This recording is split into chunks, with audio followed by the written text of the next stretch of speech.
Good evening, everyone. The Roaring Twenties have begun without waiting for you. A streetcar grinds past the bedroom window, the radiator gives 3 uncertain knocks, and a nickel-plated alarm clock begins ringing, with the confidence of a machine that has never needed sleep. Somewhere downstairs, a radio set is warming beside the lamp. Outside, a motorcar coughs twice and becomes quiet again. This is American life in the 1920s, a decade remembered through jazz records, bright cinemas, new automobiles, and young women whose haircuts caused older relatives to reconsider the future of civilization. From a distance, it looks wonderfully modern. Electric signs shine above city streets. Airplanes cross the sky. Department stores offer cosmetics, refrigerators, and complete new personalities on separate floors. A family can hear a baseball game from another state while sitting in its own living room, provided nobody touches the tuning dial or walks too heavily near the aerial. Progress is everywhere. It has simply arrived unevenly. The ceiling light may be electric while the kitchen stove still burns coal. The family may own a telephone, though every private conversation takes place within 6 feet of the hallway. A washing machine may save your strength while adding another piece of machinery that must be filled, watched, drained, and prevented from crossing the floor. Even the famous freedom of the decade comes with conditions. Women can vote, but many officials remain startled when they arrive. Young couples can leave the parlour in a motor car, though parents continue watching from the curtains long after the vehicle disappears. Prohibition has removed alcohol from respectable public life so thoroughly that an astonishing number of hotel clerks, pharmacists, and people named Lou appear to know where it is being stored. The decade genuinely changes daily life. More homes receive electricity, cars widen the distance a person can travel. Motion pictures give millions of Americans the same faces to admire. Radio carries music into farm kitchens and city apartments at nearly the same hour. New jobs draw women into offices and factories. Black families leaving the South build new lives in northern cities, bringing political energy, newspapers, businesses, and art into neighborhoods that will help shape the country. Yet every promise carries a boundary. Segregation controls where many Americans may live, eat, work, and travel. Immigration laws close doors while public campaigns urge newcomers already inside to become American more quickly. Farmers read cheerful reports about prosperity while crop prices continue to fall. Factory workers hear speeches about efficiency from men who are not standing beside the machinery. The Roaring Twenties do not roar at the same volume in every home. Money, race, place, and family circumstances change the sound of the decade. Still, almost everyone meets its appetite for improvement. There is always a new soap for the complexion, a new cereal for the digestion, or a new payment plan for purchasing something the household managed without until an advertisement explained the danger. If you enjoy these quiet journeys through the ordinary corners of history, please like the video and subscribe, but only if you genuinely want to. No pressure. The advertising profession of 1926 is already providing plenty. Leave a comment telling me where you are listening from and what time it is there. Somewhere, a sensible adult is awake after midnight, wondering whether the radio was bought for family entertainment or whether the family now works mainly to support the radio. The Quiet Hours is also on Spotify, so if you prefer falling asleep through headphones while a calm voice explains why an illegal nightclub may require better manners than a legal restaurant, the link is in the description. Now dim the lights. Put on a fan if you have one. Pull the blanket closer. Turn the pillow to the cool side. And enjoy the rare pleasure of remaining in bed while no factory whistle, household boiler, or streetcar conductor expects anything from you. How modern does life feel when the electric lamp works but the bathroom remains at the end of a freezing passage? And how carefree is a night in a motorcar when the road rules, the brakes, and your parents' patience are all still being tested? Let the room around you grow quiet. When you open your eyes again, it is a weekday morning in 1926. The radiator is knocking. The newspaper downstairs says prosperity has settled in for good. Your first task is to find out whether the hot water agrees. 3 dull knocks travel through the wall before the bedroom begins to warm. You remain beneath the blankets for another moment, watching weak winter light gather around the curtains. An electric bulb hangs above you, but the room still depends on a basement furnace, a coal delivery, and somebody remembering to tend both. Across America, modern comforts arrive house by house and sometimes room by room. A prosperous city apartment may have central heat, while a rural family wakes beside a stove that went cold before dawn. You place one foot on the floor and immediately reconsider the value of progress. Downstairs, the kitchen has already begun making demands. The radiator gives another knock, followed by a soft hiss from the valve. Steam heat has become common in many city apartment buildings and larger homes, but it is not automatic in the modern sense. A coal-fired boiler below must be fed, watched, and occasionally argued with. In a rented building, the superintendent or janitor may rise before everyone else to shake down the ashes and add fresh coal. If he sleeps late, the entire building becomes aware of his private failure through cold floors and increasingly personal opinions about management. The heat arrives unevenly. One room grows comfortable while another remains cool enough to preserve butter. You may place a pan of water on the radiator to keep the air from becoming too dry, though the pan soon gathers a thin grey film from city soot. Near the window, the glass is cold to the touch. Frost may gather along the lower edge when the night has been severe. Heavy curtains help, as do rugs, wool blankets, and the useful knowledge that dressing quickly is warmer than complaining slowly. In a rural house, the morning is more direct. Someone must leave the bed, cross the room, and rebuild the fire in a wood or coal stove. The ashes are cleared carefully because a live ember may remain beneath them. Kindling goes in first, then the fuel. A stubborn chimney can send smoke into the room before the draft catches, giving the family a breakfast scent not mentioned in advertisements for country life. Many farmhouses and small-town homes still rely on individual stoves rather than central heating. The warmest room becomes the centre of winter life. Doors may be kept closed to hold heat where it is needed, leaving bedrooms and passages cold enough to encourage speed and discourage unnecessary wandering. You pull on a robe and move toward the window. Across the street, a man in shirt sleeves carries a coal scuttle from a side entrance. A delivery wagon has left dark fragments near the curb.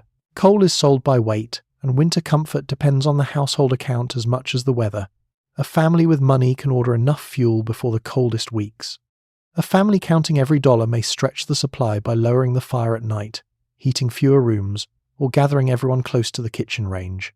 The decade speaks proudly about electric power and new machines, but warmth still arrives in sacks, bins, and black dust beneath the fingernails. The bedroom itself tells the same mixed story. The electric bulb means no candle is needed, yet the light may be weak and the wiring exposed along the wall. Some homes have only one or two outlets, placed without consulting the future location of the bed. Extension cords begin appearing where modern devices outnumber sensible connections. You turn the switch and the room fills with a yellow glow.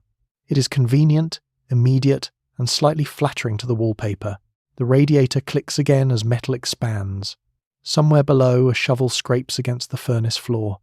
That sound belongs to the hidden labour of warmth. Someone is lifting coal, clearing ash, checking the draft, and making certain smoke travels up the chimney rather than through the breakfast room. In an apartment house, tenants may never see the work. They notice only whether the pipes are hot. Comfort is often most convincing when the person creating it remains in the basement. You dress beside the radiator, placing your shirt or stockings near the heat for a minute before putting them on. This is not strictly necessary, but winter has never objected to small acts of strategy. The room slowly changes. The frost begins to soften. The curtains brighten. A motor car coughs outside and finally starts, sending exhaust into the pale air. In the street, a milk wagon stops beside the curb, and the horse stands patiently in its own cloud of breath. The driver leaves bottles at several doors while upstairs windows brighten one by one. You can tell which households have risen by the movement of curtains and the sudden appearance of smoke above chimneys. By the time you open the bedroom door, the radiator has achieved something close to warmth. It has also made enough noise to suggest the achievement deserves witnesses. You step into the passage and smell coffee from downstairs. The house is awake now, though the furnace has been working for much longer. Modern life begins with electricity at the ceiling, coal in the cellar, and one unseen person already covered in ash. The decade may be roaring outside, but indoors it begins with a shovel, a valve, and a very cold pair of feet. The bathroom door opens, releasing a little steam, and the warning that somebody has used most of the hot water. In a well-equipped urban home, a boiler may supply the tub and sink. Elsewhere, washing still begins with a pitcher, a basin, and water heated on the stove. Indoor plumbing is spreading quickly, though millions of homes remain without it, especially in rural areas and poorer districts. You turn the tap and wait, while the pipes offer several noises but no immediate warmth. Cleanliness has become an important sign of modern respectability. The system delivering it is less certain. By the time the water improves, the mirror is ready to begin its inspection. The bathroom itself is a room the previous generation may not have taken for granted. In newer apartments and middle-class houses, a white porcelain tub, a flush toilet, and a wall-mounted sink announce that the home has joined the modern age. The surfaces are hard, bright, and easier to clean than the wooden washstands and portable basins they replace. Advertisements present the room as a private sanctuary. In practice, it may serve 5 people before breakfast, and privacy is measured by how firmly the latch holds. You test the water with 2 fingers. It is warm enough to encourage optimism, though not enough to reward it. Hot water often depends on a coal, gas, or oil-fired heater. Some systems store heated water in a tank. Others require planning and patience. If the boiler has gone low overnight, the first person awake may need to light it or wait while the kitchen stove does the work. A bath is therefore not simply a decision. It is a small household project involving fuel, time, and the likelihood that someone else needs the room. In homes without a fixed bath, a portable metal or wooden tub may be brought into the kitchen or another warm room. Water must be pumped, carried, heated, and poured by hand. Afterward, it must leave by the same general method, except heavier with soap and no longer deserving enthusiasm. Family members may bathe in succession, with fresh water added when possible. Saturday night bathing becomes a familiar routine in many households because heating enough water every day is costly and slow. This does not mean people spend the rest of the week untouched by cleanliness. Face, hands, neck, and other exposed areas can be washed daily with a basin and cloth. Undergarments absorb sweat and are changed more often than outer clothing. Hair is brushed, combed, and washed according to need, season, and the difficulty of drying it before work. You close the bathroom door and begin at the sink. Soap has become a heavily advertised household product, with national brands promising health, beauty, and social safety. A clean body is no longer presented only as comfort, it is a duty. Public health campaigns connect washing with the prevention of disease, while advertisers add the possibility that an unnoticed personal odour may destroy friendship before lunch. You lather the soap and briefly wonder whether anyone has ever sold a bar without threatening the buyer first. Tooth care is also changing. Commercial toothpaste is widely available, often sold in collapsible tubes, and toothbrushes are becoming ordinary household objects. Dental advice stresses regular brushing, though dentists remain expensive and many people delay visits until pain has become impossible to negotiate with. You brush carefully, using water that is now cooled because the tap has decided its contribution is complete. The toilet is another sign of change. In cities, sewer systems and indoor water closets have expanded greatly since the late 19th century, yet privies remain common in rural areas, small towns and poor urban districts. A winter trip to an outdoor privy requires shoes, a coat, and a willingness to reconsider every drink consumed after supper. Chamber pots may still be used at night, even in houses proud of their indoor facilities, especially when the bathroom is distant or shared. Plumbing reduces labour, improves sanitation, and changes the rhythm of the home. It also creates new kinds of trouble. Pipes freeze, drains clog, tanks run. A leaking joint can stain the ceiling below and turn one family's private wash into another family's public complaint. Landlords may postpone repairs with a confidence usually associated with weather forecasts. In a crowded tenement, several families may share one toilet in a hall or yard. The room can be dirty, poorly lit, and difficult to secure. Reform laws have improved conditions in many cities, but enforcement and maintenance vary. The shining bathroom shown in magazines belongs to a real part of American life, not to all of it. You rinse your face and look into the mirror. Electric light is not always kind at this hour, but it is thorough. A towel hangs from the rail, still damp from the previous user. You dry your hands around the edges and reach for the comb. The room smells of soap, warm pipes, and a trace of coal smoke drifting from elsewhere in the house. Downstairs, someone calls that breakfast is ready. You turn off the tap, which continues dripping with a steady sense of independence. The bathroom has provided hot water, privacy, and several minutes of modern comfort. It would now like a plumber. The clothes waiting beside the bed must satisfy fashion, weather, work, and at least one relative who considers the decade poorly supervised. For many women, hemlines have risen, and the fashionable shape has become straighter. Men's clothing also grows softer and less formal in some settings, though offices still expect dark suits, collars, and hats. You dress according to what you can afford and what the day requires, not according to the illustrated woman gliding through the magazine on the chair. Stockings need attention. Shoes must survive the pavement. A cloche hat may complete the look while reducing your view of approaching traffic. The mirror offers no advice. It has seen the shoes. You begin with the garments nobody outside the room is meant to notice. Women's underclothing has changed from the heavier layered arrangements of the previous century, though support has not vanished. Brassieres, step-ins, bloomers, and light girdles appear in wardrobes according to age, money, body shape, and personal preference. Some women abandon traditional corsets. Others wear newer elastic foundations or lightly boned garments that smooth the figure beneath the straight dresses currently in fashion. The ideal silhouette is youthful and narrow, which is convenient for the small number of bodies already shaped like fashion drawings. Everyone else must negotiate. You pull on stockings and fasten or roll them into place. Silk stockings are admired, rayon offers a cheaper substitute, and cotton remains practical. Runs and holes are a constant threat because stockings are expensive enough to deserve repair, but fragile enough to request it often.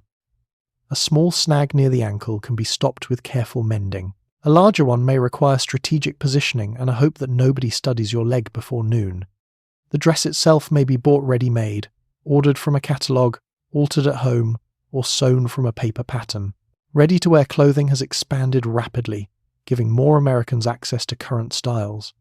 Standard sizing is still imperfect, and a garment marked with your size may fit according to principles known only to the manufacturer.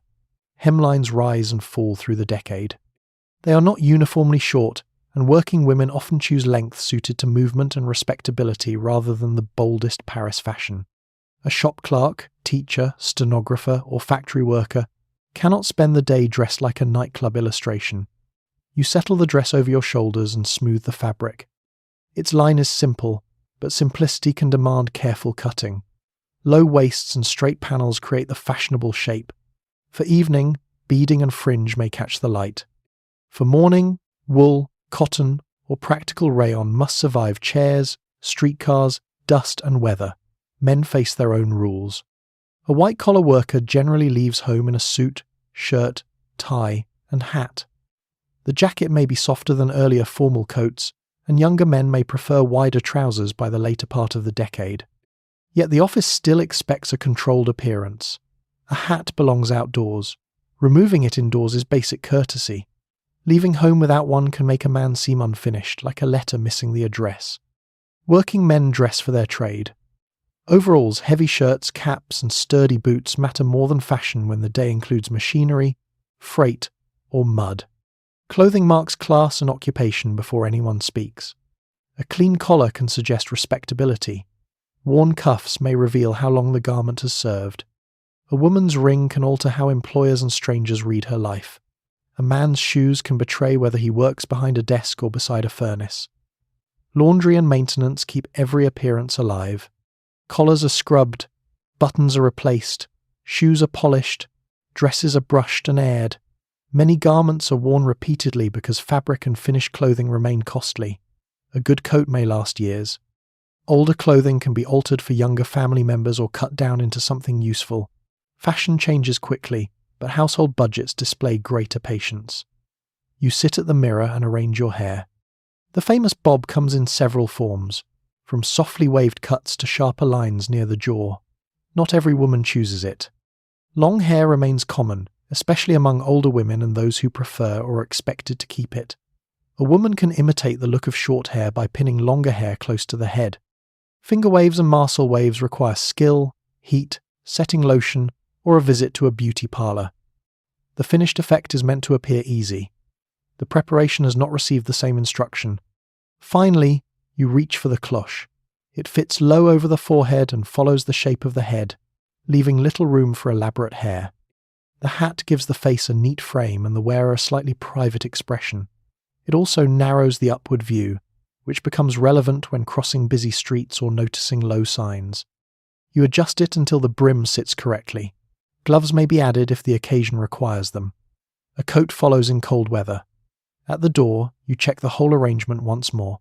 The person in the mirror looks modern enough to enter the decade and practical enough to survive the morning commute. The shoes remain doubtful, but they have not been consulted. By noon, they will have prepared a stronger opinion and shared it directly with your feet. Toast catches slightly while the coffee percolator makes a steady sound beside the stove. Packaged cereal waits in a bright cardboard box, part of a growing world of national food brands designed to make breakfast quicker and more predictable. Milk may arrive at the door in glass bottles. Ice still keeps many household refrigerators cold, though electric models are beginning to appear in wealthier kitchens. The newspaper beside your cup carries an advertisement suggesting that tiredness, poor manners, and family disappointment may all begin with the wrong breakfast. You pour the cereal anyway.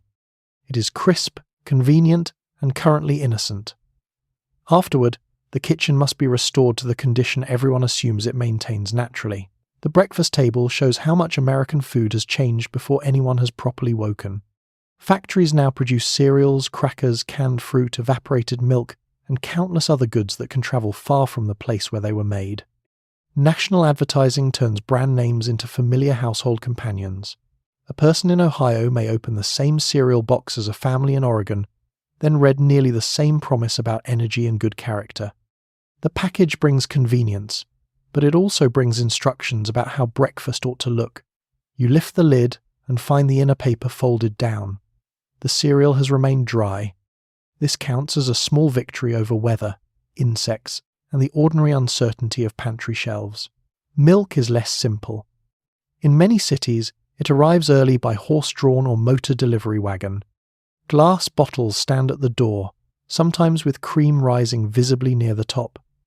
Public health campaigns and new regulations have made pasteurization more common, though practices vary by place. Reliable refrigeration remains essential because milk does not respect household schedules.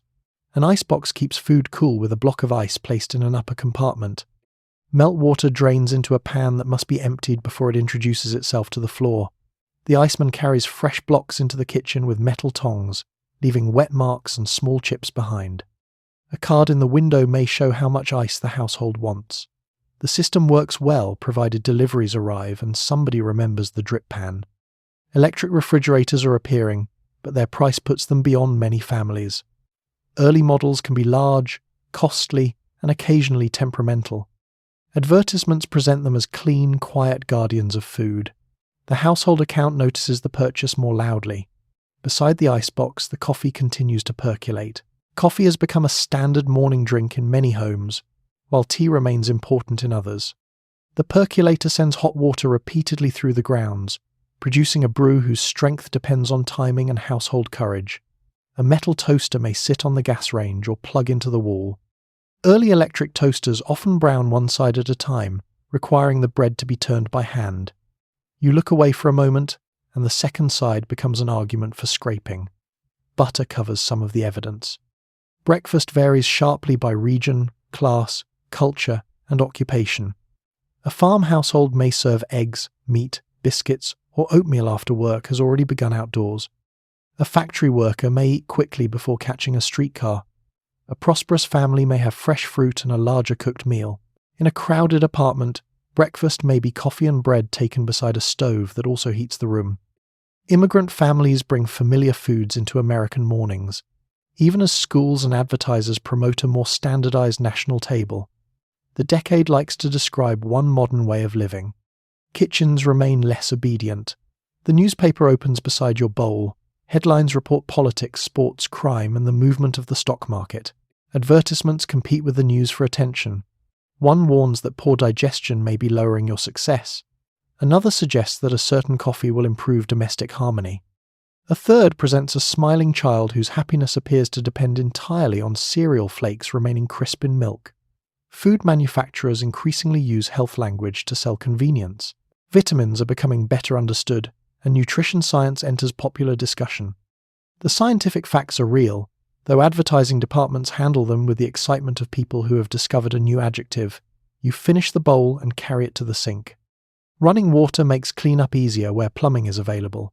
In other homes, water must still be pumped or carried, which gives every used dish more weight than its appearance suggests. A dishpan fills with warm, soapy water. The plates go in first, the greasy pan waits. No packaged food has yet packaged the work of cleaning up after it. Crumbs gather beneath the table. Coffee grounds must be emptied. The milk returns to the icebox before warmth begins its quiet work. You wipe the table and fold the newspaper away from the damp cloth.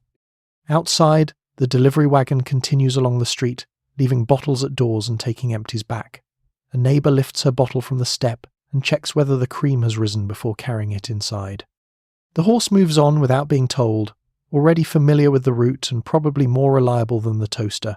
The kitchen is cleaner now. The advertisement was correct about one thing. Breakfast can be quick. It simply forgot to mention the person who begins preparing it before everyone sits down and remains after everyone has left. The washing machine begins to churn with enough movement to make the nearby chair seem nervous. New appliances promise relief from the heaviest household labour, and some deliver it. An electric iron removes the need to heat several sad irons on the stove. A vacuum can pull dust from carpets more quickly than a broom. Yet each machine must be purchased, operated, cleaned, and repaired. Labour-saving devices also encourage higher standards. Clothes may be washed more often because washing is now considered easier. Floors must remain cleaner because a machine exists to clean them. You steady the washer before it travels any farther. Modern convenience has strong opinions about where the furniture belongs. The machine is not the fully automatic appliance a later household will know. Water must be added, heated, or carried to it. Soap must be measured. Clothes are agitated in the tub, then lifted out heavy and dripping. A wringer squeezes water from the fabric between two rollers, which saves strength but introduces its own danger. Fingers, loose hair, and sleeves must remain well away. Manufacturers add safety releases, though the safest method is still to pay attention every second the machine is running. You guide a sheet toward the rollers and watch it flatten into a wet ribbon. The water runs back into the tub. The sheet comes through looking less like laundry and more like evidence. Wash day has long been one of the hardest household routines. Before powered machines, water is heated in boilers, clothes are rubbed or stirred by hand, and heavy wet fabric must be lifted repeatedly. A washer can reduce that strain. It cannot sort the clothes, mend torn seams, hang them outside, bring them in before rain, or explain why one sock has disappeared despite the machine having no hidden rooms. Electricity itself is not available everywhere. Urban homes are far more likely to be wired than rural ones. Even where wires have reached the building, a family may own only a few appliances because each purchase competes with food, rent, fuel, and other needs. Rural households often continue using hand-powered washers or washboards, and many families send some items to commercial laundries. In cities, laundries employ large numbers of workers, including many immigrant women and women of colour, who spend long hours in heat and steam making other households look effortless. The modern clean shirt often has a tired person somewhere behind it. You stop the washer and lift the lid. Steam rises faintly. The soap may be flakes or powder sold in a bright package with instructions promising whiter clothes and shorter work. Manufacturers understand that cleanliness has become linked to respectability. A grey collar suggests more than dirt. It may suggest carelessness, poverty, or poor housekeeping, depending on who is judging and how little washing that person has done. Advertisements praise the cheerful woman beside her electric machine. She is always wearing a clean dress. Her hair is arranged. The floor is dry. No sheet has wrapped itself around the agitator while a child asks for lunch. The electric iron waits on the table. It heats more evenly than irons placed on a stove, though early models may lack reliable temperature control. A hot iron can scorch delicate fabric or mark a shirt before anyone has worn it. The cord twists across the table, and the plug may fit into a wall socket or even a ceiling light adapter in houses with limited outlets. You test the heat carefully and begin with a damp handkerchief. The iron glides. Steam lifts from the cloth.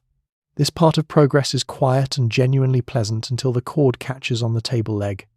In the sitting room, the vacuum cleaner presents another kind of assistance. Early electric models can be bulky, loud, and expensive. Some use a motor-driven fan to pull dirt into a cloth bag. Others are sold through demonstrations in which a salesman removes an alarming amount of dust from a respectable carpet, while the household watches its moral standing leave the fibers. You push the machine across the rug. It removes dirt more quickly than beating the carpet outdoors, but it still needs to be carried, emptied, and maneuvered beneath furniture. The motor raises its voice whenever the bag is full. Dust escapes during emptying with the confidence of something returning home. Appliances change domestic work, but they do not erase it. Instead, they alter which tasks take the most strength and how often the tasks are expected to be done. A washing machine can make cleaner clothing possible. It can also help establish the idea that clothing should always be cleaner. A refrigerator reduces spoilage, then encourages more varied meals. A vacuum saves the trip outside with a carpet beater, then makes every corner available for inspection. The home becomes more efficient and more demanding at the same time. By late morning, the first load is ready for the line. You carry the basket outside where cold air catches the damp sheets. Wooden clothespins hold them against the wind. The washer rests inside, finally still. It has saved your back, threatened your fingers, raised the household standard, and moved the chair 3 inches toward the pantry. The advertisement called it a servant. It neglected to mention that you are the servant's staff. A child hurries past the window carrying books beneath one arm and breakfast beneath the other.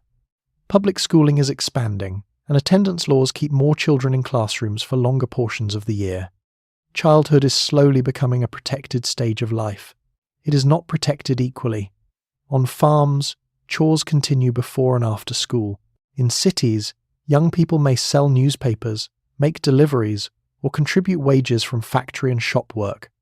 Reformers campaign against child labour, while families calculate what lost earnings would mean for rent and food. The school bell rings at 8. The household budget has been awake much longer. You follow the child's route toward a brick public school, where windows stand tall above the pavement. Inside, desks face a blackboard, and a teacher prepares lessons for a room that may hold far more pupils than comfort recommends. Schools have become a central part of American childhood, especially in towns and cities. More students remain through the elementary grades, and high school enrollment rises sharply during the decade. The classroom promises citizenship, useful skills, and a path toward work that does not begin beside a machine. It also asks children from many backgrounds to fit themselves into one national idea of behaviour. The day begins with attendance, recitation, and the careful arrangement of hands where the teacher can see them. Books pass from desk to desk. Ink bottles wait for elbows. A coal stove or radiator provides heat according to season and temperament. In a rural district, the school may be a one-room building where one teacher manages several ages at once. Older pupils work quietly while younger children read aloud. Attendance bends around planting, harvest, bad roads, and weather. A farm child may feed animals before class and return home to finish chores after the final bell. Education matters, but so does the survival of the household. The school calendar may say one thing. A field ready for harvest can be more persuasive. Black children in the South attend schools separated by law and starved of equal funding. Buildings may be older, terms may be shorter. Books may arrive after white schools have finished with them. Teachers and families create strong educational communities despite these limits, raising money, repairing rooms, and demanding better opportunities. The inequality is not accidental. It is built into public policy and defended by people who speak warmly about order. You open a textbook and find another child's name written inside the cover from years before. The pages still carry the lesson. They also carry the budget. In immigrant neighborhoods, public schools teach English and American civics alongside arithmetic and reading. Children often learn the new language faster than their parents, becoming translators for rent notices, shopkeepers, and official forms. This can give a child unusual power at the kitchen table and unusual embarrassment in the classroom. Teachers may shorten or change unfamiliar names because the role must move quickly.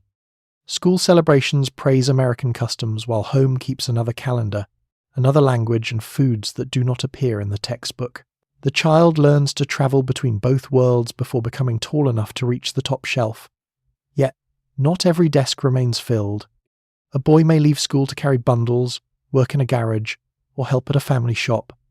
A girl may take in sewing, care for younger children, or enter paid work as soon as the law allows. Child labour has declined from the harshest levels of the previous industrial era, but it has not disappeared.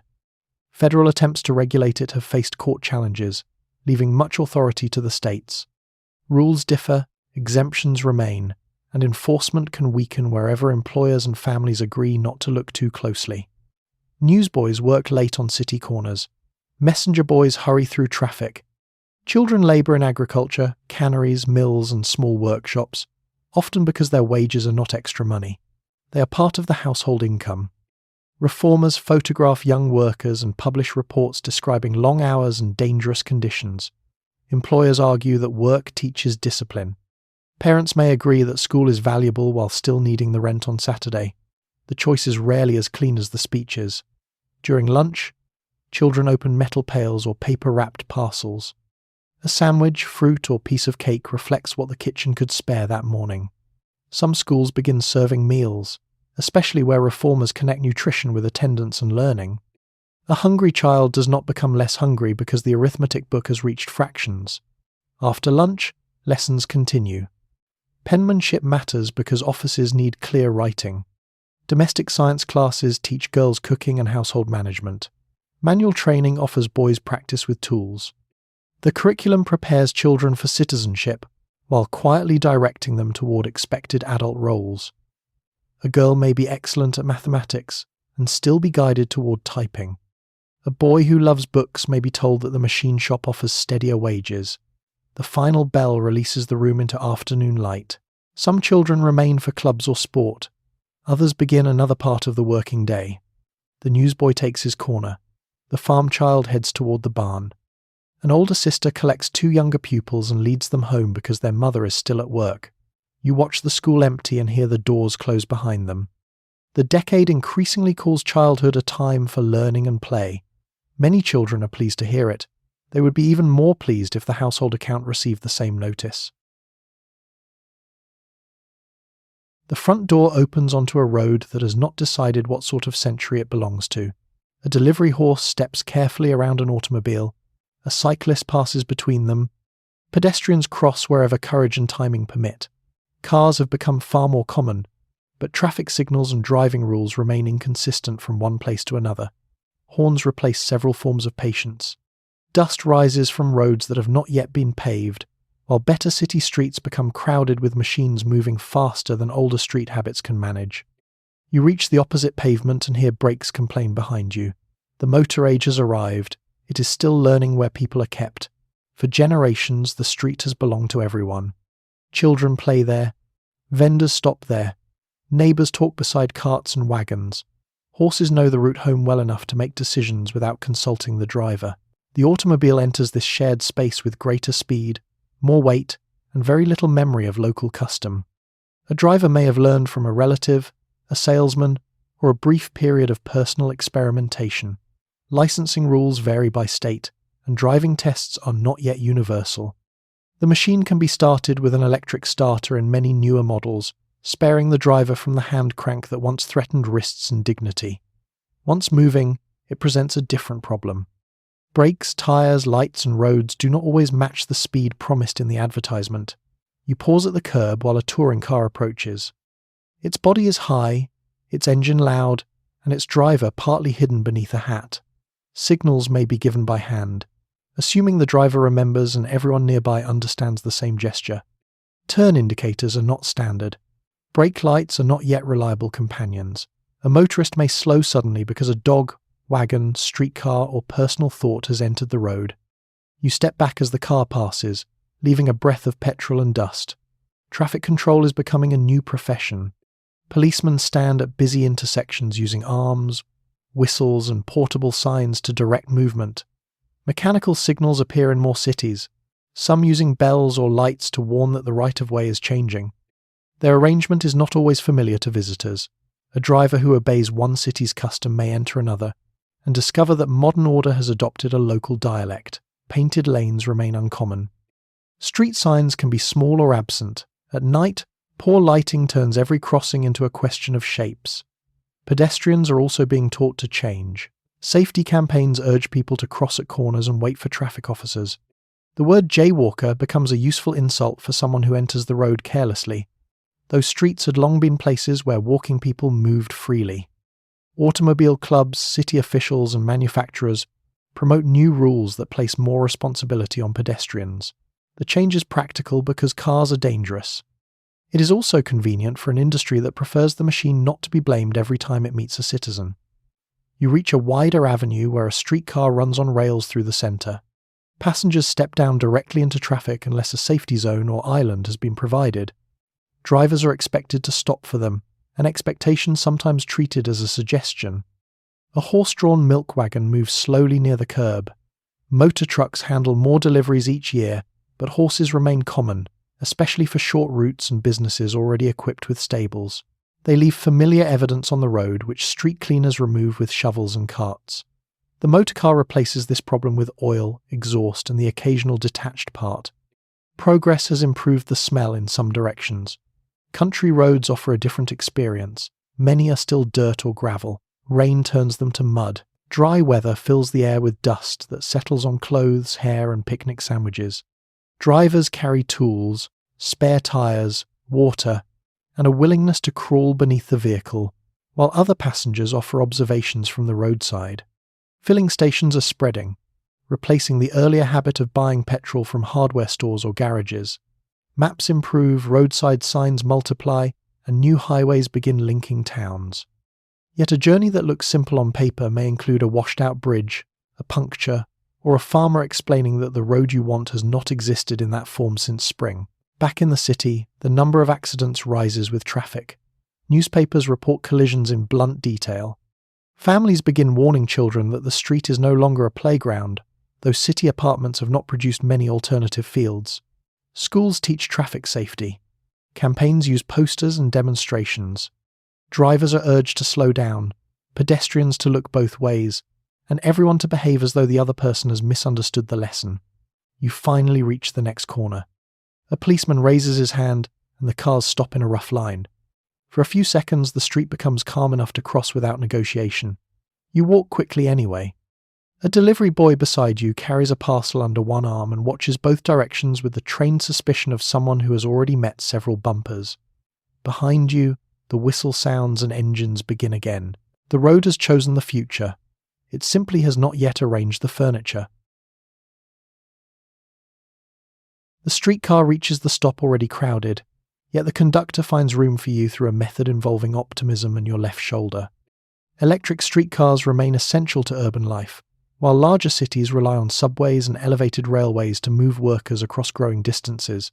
The fare is modest, personal space is not included. Hats brush against coats. Newspapers open in front of faces belonging to people standing much too close for mystery. Through the window, shops slide past beneath painted signs. A few miles away, the office and factory districts are waking. The car rounds a corner with a metal shriek, and everyone leans together without having been introduced. You grip a leather strap above your head while the conductor works his way through the aisle. Coins pass forward. Tickets click beneath a metal punch. A transfer may allow you to change to another line without paying the full fare again, provided you keep the small piece of paper dry, unfolded, and available at the exact moment someone asks for it. The system links neighbourhoods to downtown shops and workplaces. It also shapes where people can live. A family may move farther from the centre because the streetcar makes commuting possible, creating rows of houses beyond the older walking city. These streetcar suburbs promise more space and cleaner air. The morning ride is the price of distance. The car stops often, doors open, cold air enters with more passengers. A woman carrying a parcel turns sideways to protect it. A boy in a cap squeezes past knees and reaches the platform before the conductor calls the stop. Workers learn the route by sound. There is the bell before departure, the hum of the motor, and the hard complaint of steel wheels on a curve. Overhead, the trolley pole draws power from a wire that follows the track. If it slips free, the car stops and the crew must restore contact while everyone inside becomes an expert in public transport. Larger systems have their own character. In New York, Boston, Philadelphia, and other major cities, subways carry passengers beneath streets too crowded to accept more rails. Elevated trains thunder above avenues, darkening windows and shaking dishes in nearby rooms. The platforms smell of dust, metal, damp coats, and electricity. Trains arrive with wind before they arrive with light. You may descend from winter air into a station warmer than the street, then emerge several miles away beneath a different set of buildings. The speed feels modern. The stairs remain traditional. Transit is not equal everywhere. In the segregated South, black passengers may be required to sit in separate sections or cars according to local law. Conductors enforce racial boundaries inside vehicles that otherwise exist to move people efficiently. A passenger who crosses the wrong line can face humiliation, removal, or arrest. In northern cities, laws may differ, but discrimination follows through housing, work, and the routes people need to travel. The map looks neutral, the city around it is not. The morning crowd continues to settle around you. Men in work clothes stand beside office clerks, shop girls carry lunch parcels. Domestic workers travel toward wealthy districts before the households they serve have finished breakfast. A nurse in white shoes protects a folded newspaper from the man beside her. Public transport places strangers together in a closeness that social life rarely permits elsewhere. Conversation remains limited. Eyes study advertisements above the windows or follow familiar streets outside. A cough becomes public knowledge. A dropped glove requires several people to shift. Courtesy survives through small acts. Someone gives a seat to an older passenger. A man moves his newspaper so the woman beside him can breathe without reading the financial page. Someone else pretends not to notice a sleeping worker whose head has chosen a neighbouring shoulder. The route passes a market street where shopkeepers lift awnings, and delivery men roll barrels towards side doors. At one corner, school children wait in a neat group until the car has passed. At another, a policeman holds back motor traffic while passengers step into the roadway. The streetcar is not merely transportation. It is a moving slice of the city, carrying different wages, neighbourhoods, languages, and destinations beneath one roof. Regular riders recognise one another without learning names.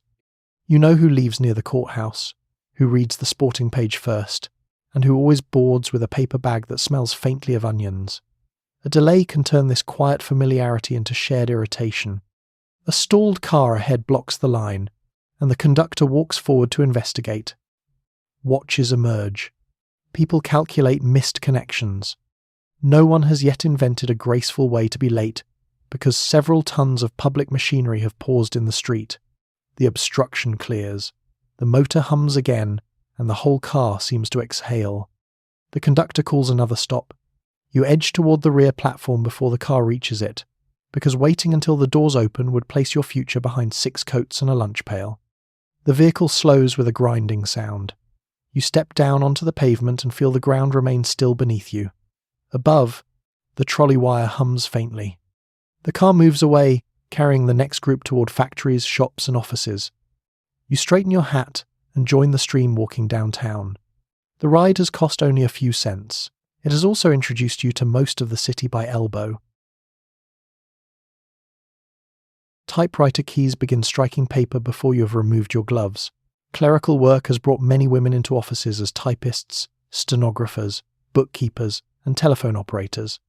The wages offer a measure of independence, especially to young unmarried women, though they usually remain below those earned by men in positions carrying more authority and fewer typing tests.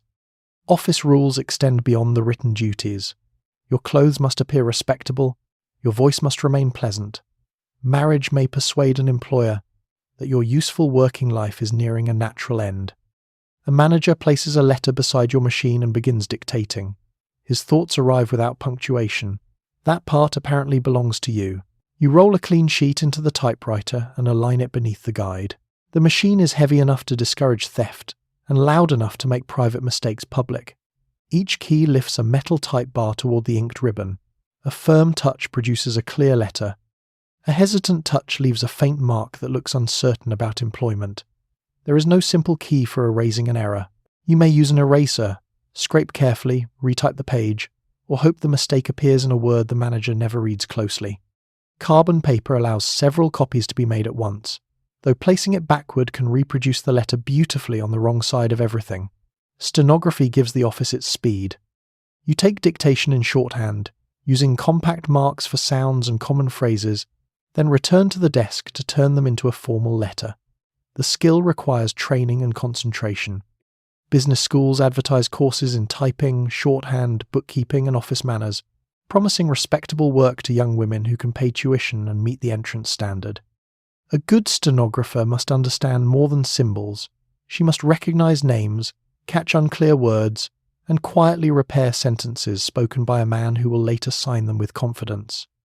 The office is organised around paper. Incoming letters are opened and sorted. Copies go into files. Ledgers record payments. Invoices travel between desks. A misfiled document can disappear for weeks while remaining only 6 feet from the person searching for it. Filing cabinets promise order through labelled drawers, but order depends on everyone using the same system and nobody placing a bill under M because it concerns Mr. Miller.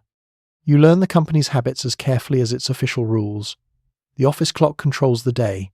You must arrive on time, return promptly from lunch, and remain at the desk until closing. A late train is your problem. A manager arriving late has encountered business. Some companies monitor talking and personal telephone calls. Others expect women to tidy desks, make tea, or perform small personal errands not included in the job title. The boundaries of clerical work are broad wherever a supervisor sees an available pair of hands. Respectability remains part of the wage. Advice columns tell office women to dress neatly without appearing extravagant, attractive without inviting comment, and friendly without seeming familiar. A bright dress may be judged too bold. A plain one may suggest poor taste. Makeup is becoming more accepted, but too much can be called unprofessional by men who have not been asked to apply any before sunrise. You keep your hat and coat in a cloakroom or on a peg, then spend the day in shoes chosen partly for appearance and only later introduced to the floor. Opportunities differ sharply by race. Most white-collar offices reserve clerical positions for white women, while black women face exclusion from many businesses despite equal skill and training. Some find office work in black-owned companies, newspapers, insurance firms, professional offices, and community institutions. Others are pushed toward domestic service, laundry work, or factory labour because employers have decided the front office must present a particular face. The modern workplace expands, but it carries old boundaries through the new glass door. At midday, you may eat a sandwich brought from home or visit a lunch counter with co-workers. The break offers conversation beyond dictation and filing. Women compare wages, supervisors, rooming houses, and the cost of stockings. A job can provide friendships and a life outside the family home. It can also place you under another set of watchful eyes. Courtship may begin through the office, though gossip moves faster than the elevator. If you marry, your employer may expect you to leave. Formal marriage bars are used in some occupations and institutions, while informal practice is even wider. The assumption is simple. A married woman belongs at home, especially if her husband earns a wage. The office may depend on her work until the morning after the wedding, when the same skill becomes unnecessary for reasons no filing system can explain. The afternoon brings another stack of letters. Your fingers darken slightly where the ribbon ink has touched them. A telephone rings nearby, and the operator at the switchboard connects the call by inserting cords into the correct jacks. Her work demands speed, memory, and a calm voice even when callers behave as though she personally invented distance. You finish the dictated letter, read it once, and replace one sentence that has wandered away from its subject. The manager signs at the bottom without correction. His name is clear, large, and final. Yours appears nowhere. You place the carbon copy in the file and begin the next page. The modern office runs on machines, paper, and the quiet ability of women to make other people's thoughts look organised. Machinery fills the factory with a noise that soon settles inside your head. You take your place beside a line carrying garments, food tins, automobile parts, or some other piece of the decade's growing abundance. Powered production has increased output and lowered the price of many goods. It has also allowed the machine to set the pace of the human body. One motion repeats until it becomes automatic. Heat gathers near the ceiling. Dust settles into cuffs and hair. Safety standards are improving in some industries, while unions continue pressing for shorter hours and better conditions. The line moves again. It has not heard the discussion. Your station may require only one task. A part arrives. You fit, trim, inspect, wrap, or fasten it before the next one takes its place.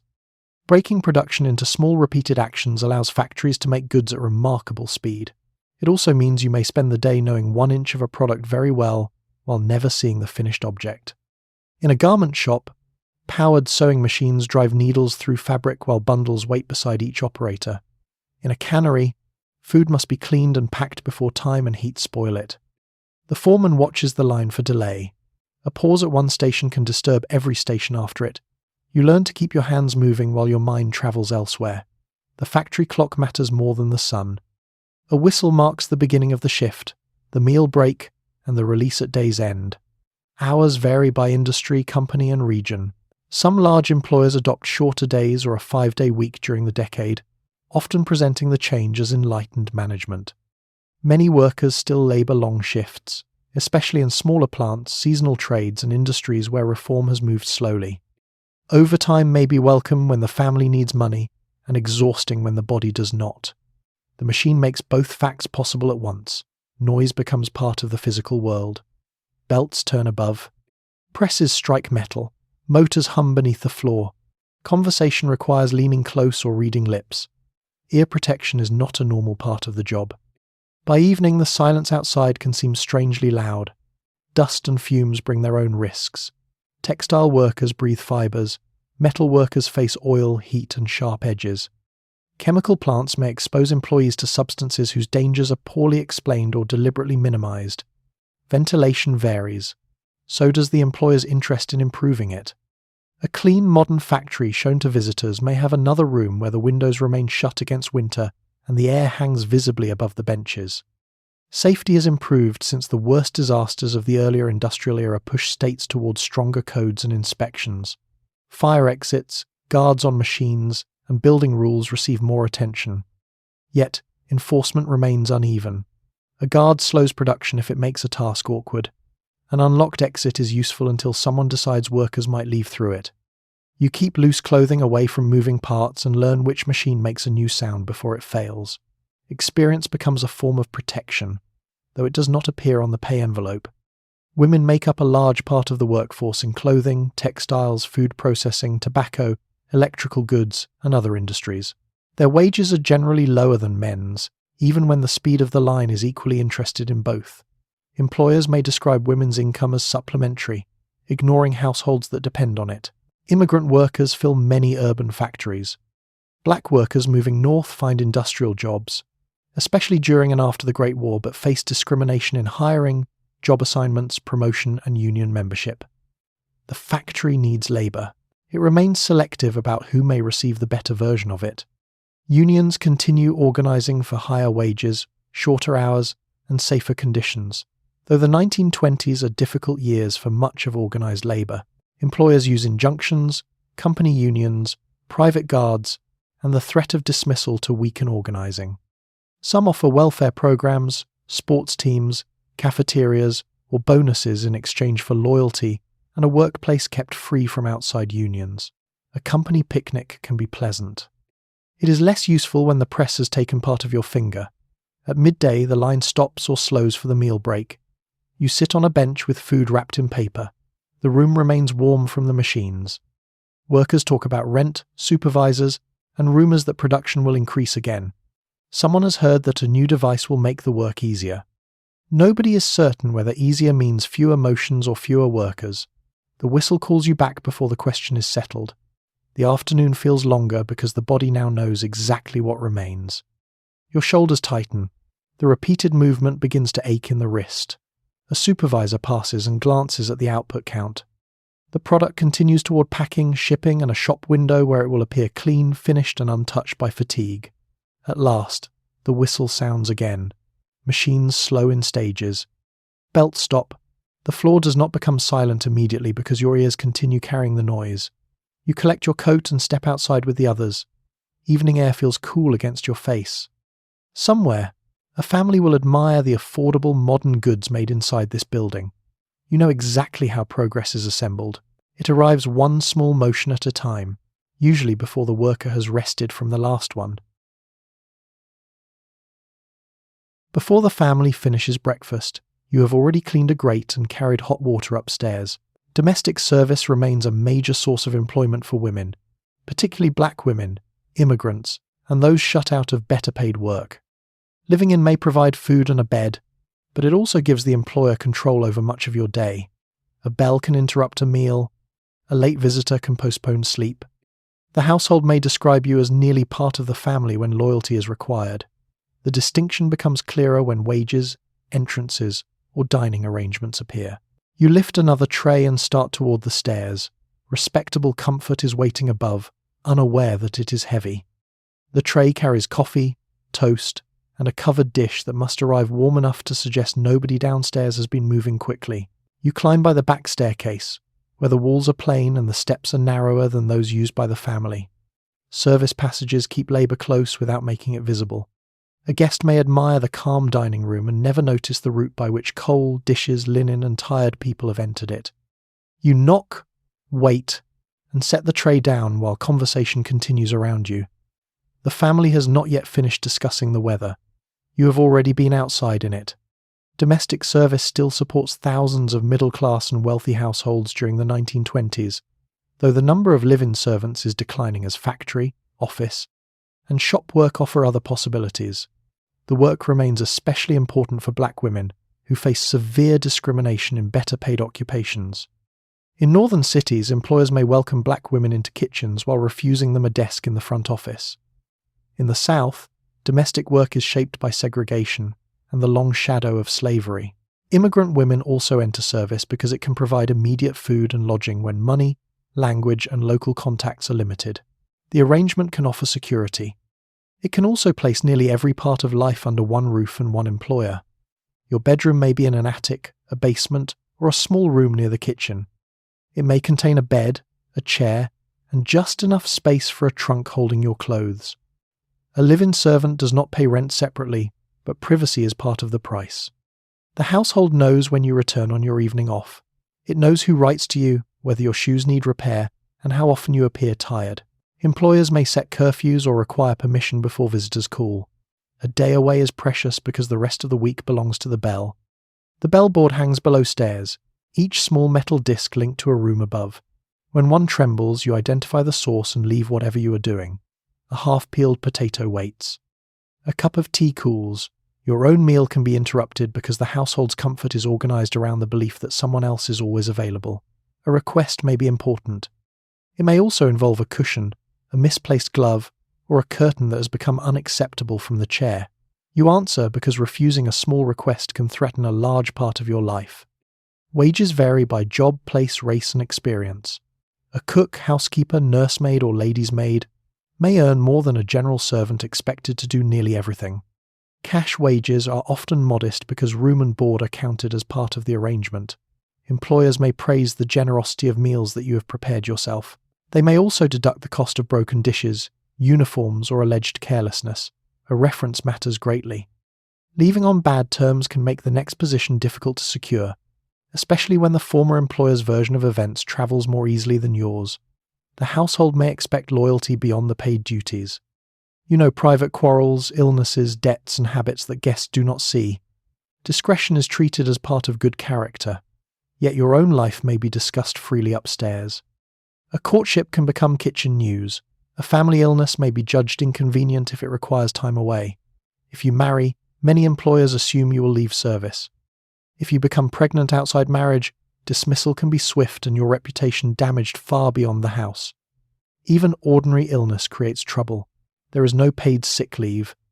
The work remains on the stove, in the nursery, and beside the unmade bed.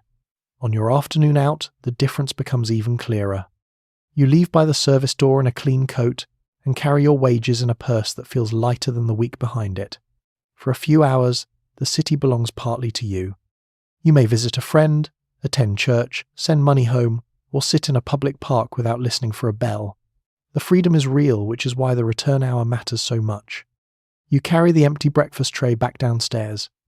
In the kitchen, the cook has saved you a cup of coffee and a piece of toast. The coffee is warm rather than hot, but it is yours. You sit for a moment before another bell moves on the board. Your hand remains around the cup while everyone looks up. The household above has discovered a fresh need. Nearly part of the family, it seems, means being summoned whenever the actual family would prefer not to stand. At noon, the smell of coffee and frying onions drifts through an open restaurant door. Whether you may sit inside depends on more than the coins in your pocket. Jim Crow laws enforce segregation across the South, while northern businesses and landlords use their own methods to exclude black Americans from restaurants, hotels, housing, and employment. Travelling requires careful planning because a welcoming station may lead to a dining room that refuses service. The humiliation is ordinary enough to be built into the day, though never harmless. You walk past the window and continue toward a place known to be safer. Inside, empty tables remain available. They are simply not available to you. The street remains busy around you. Office workers cross toward lunch counters. Delivery men wheel crates through side doors. A white customer enters the restaurant without slowing, and the door closes behind him. Nothing dramatic has happened. That is part of the cruelty. Exclusion can be delivered in a quiet voice, through a sign, a glance, or the sudden discovery that every table has become reserved. In many southern towns, segregation is written directly into law. Restaurants may refuse black customers or require separate entrances and service areas. Railway stations divide waiting rooms. Trains assign separate cars or sections. Public buildings, theatres and parks mark space by race, forcing an ordinary journey to become a series of boundaries. The rules are defended as custom and order. To the person meeting them at lunchtime, they are a practical map of where hunger is permitted to sit.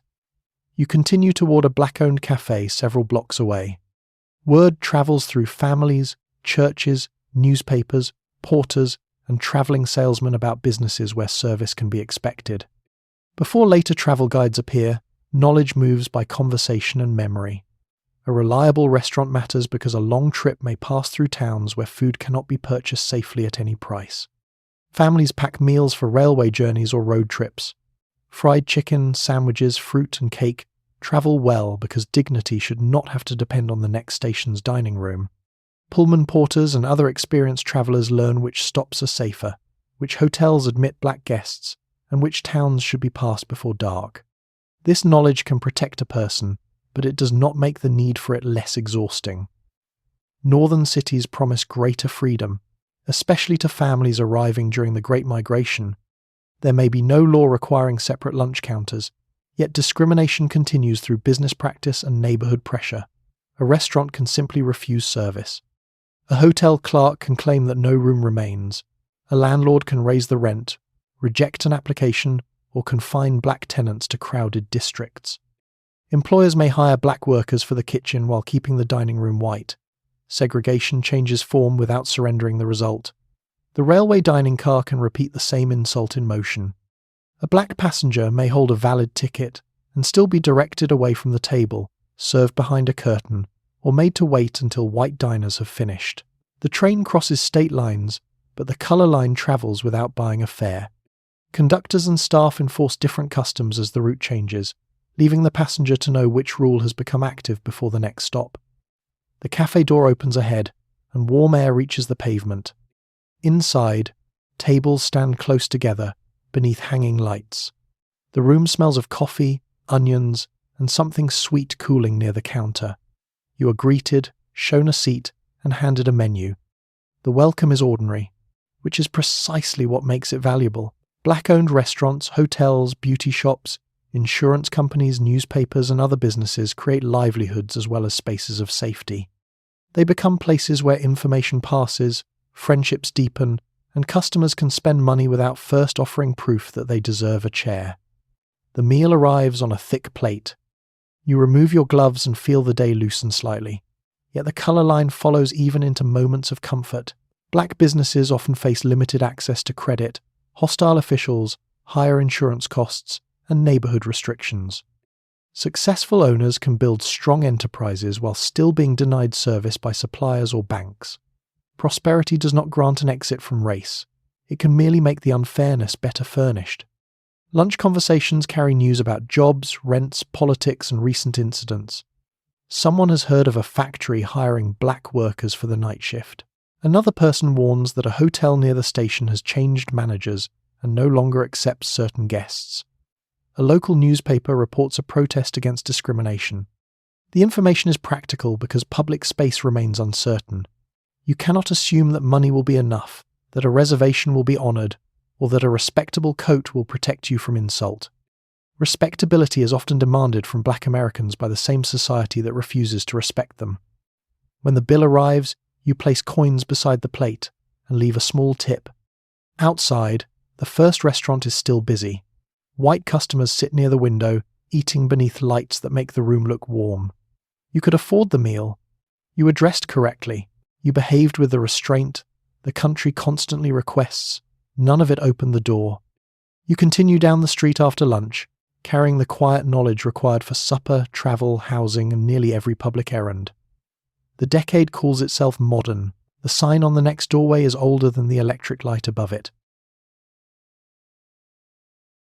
A revolving door carries you into warm air scented with perfume and new fabric. The department store offers more than things to buy. It provides elevators, restaurants, restrooms, and a respectable public space where many women can spend time without needing a formal invitation. Glass cases display gloves and cosmetics beneath bright electric lights. Clerks stand ready to help you choose an item and quietly notice whether you can afford it. The store presents the modern household as a complete arrangement, with coordinated rooms and appliances that appear never to require cleaning. You came for stockings. By the second floor, the building has identified several larger ambitions. An elevator operator slides the gate closed and calls out each department as the car rises. Furniture, dresses, millinery, housewares. The voice is calm because the floor itself is moving and somebody should appear certain.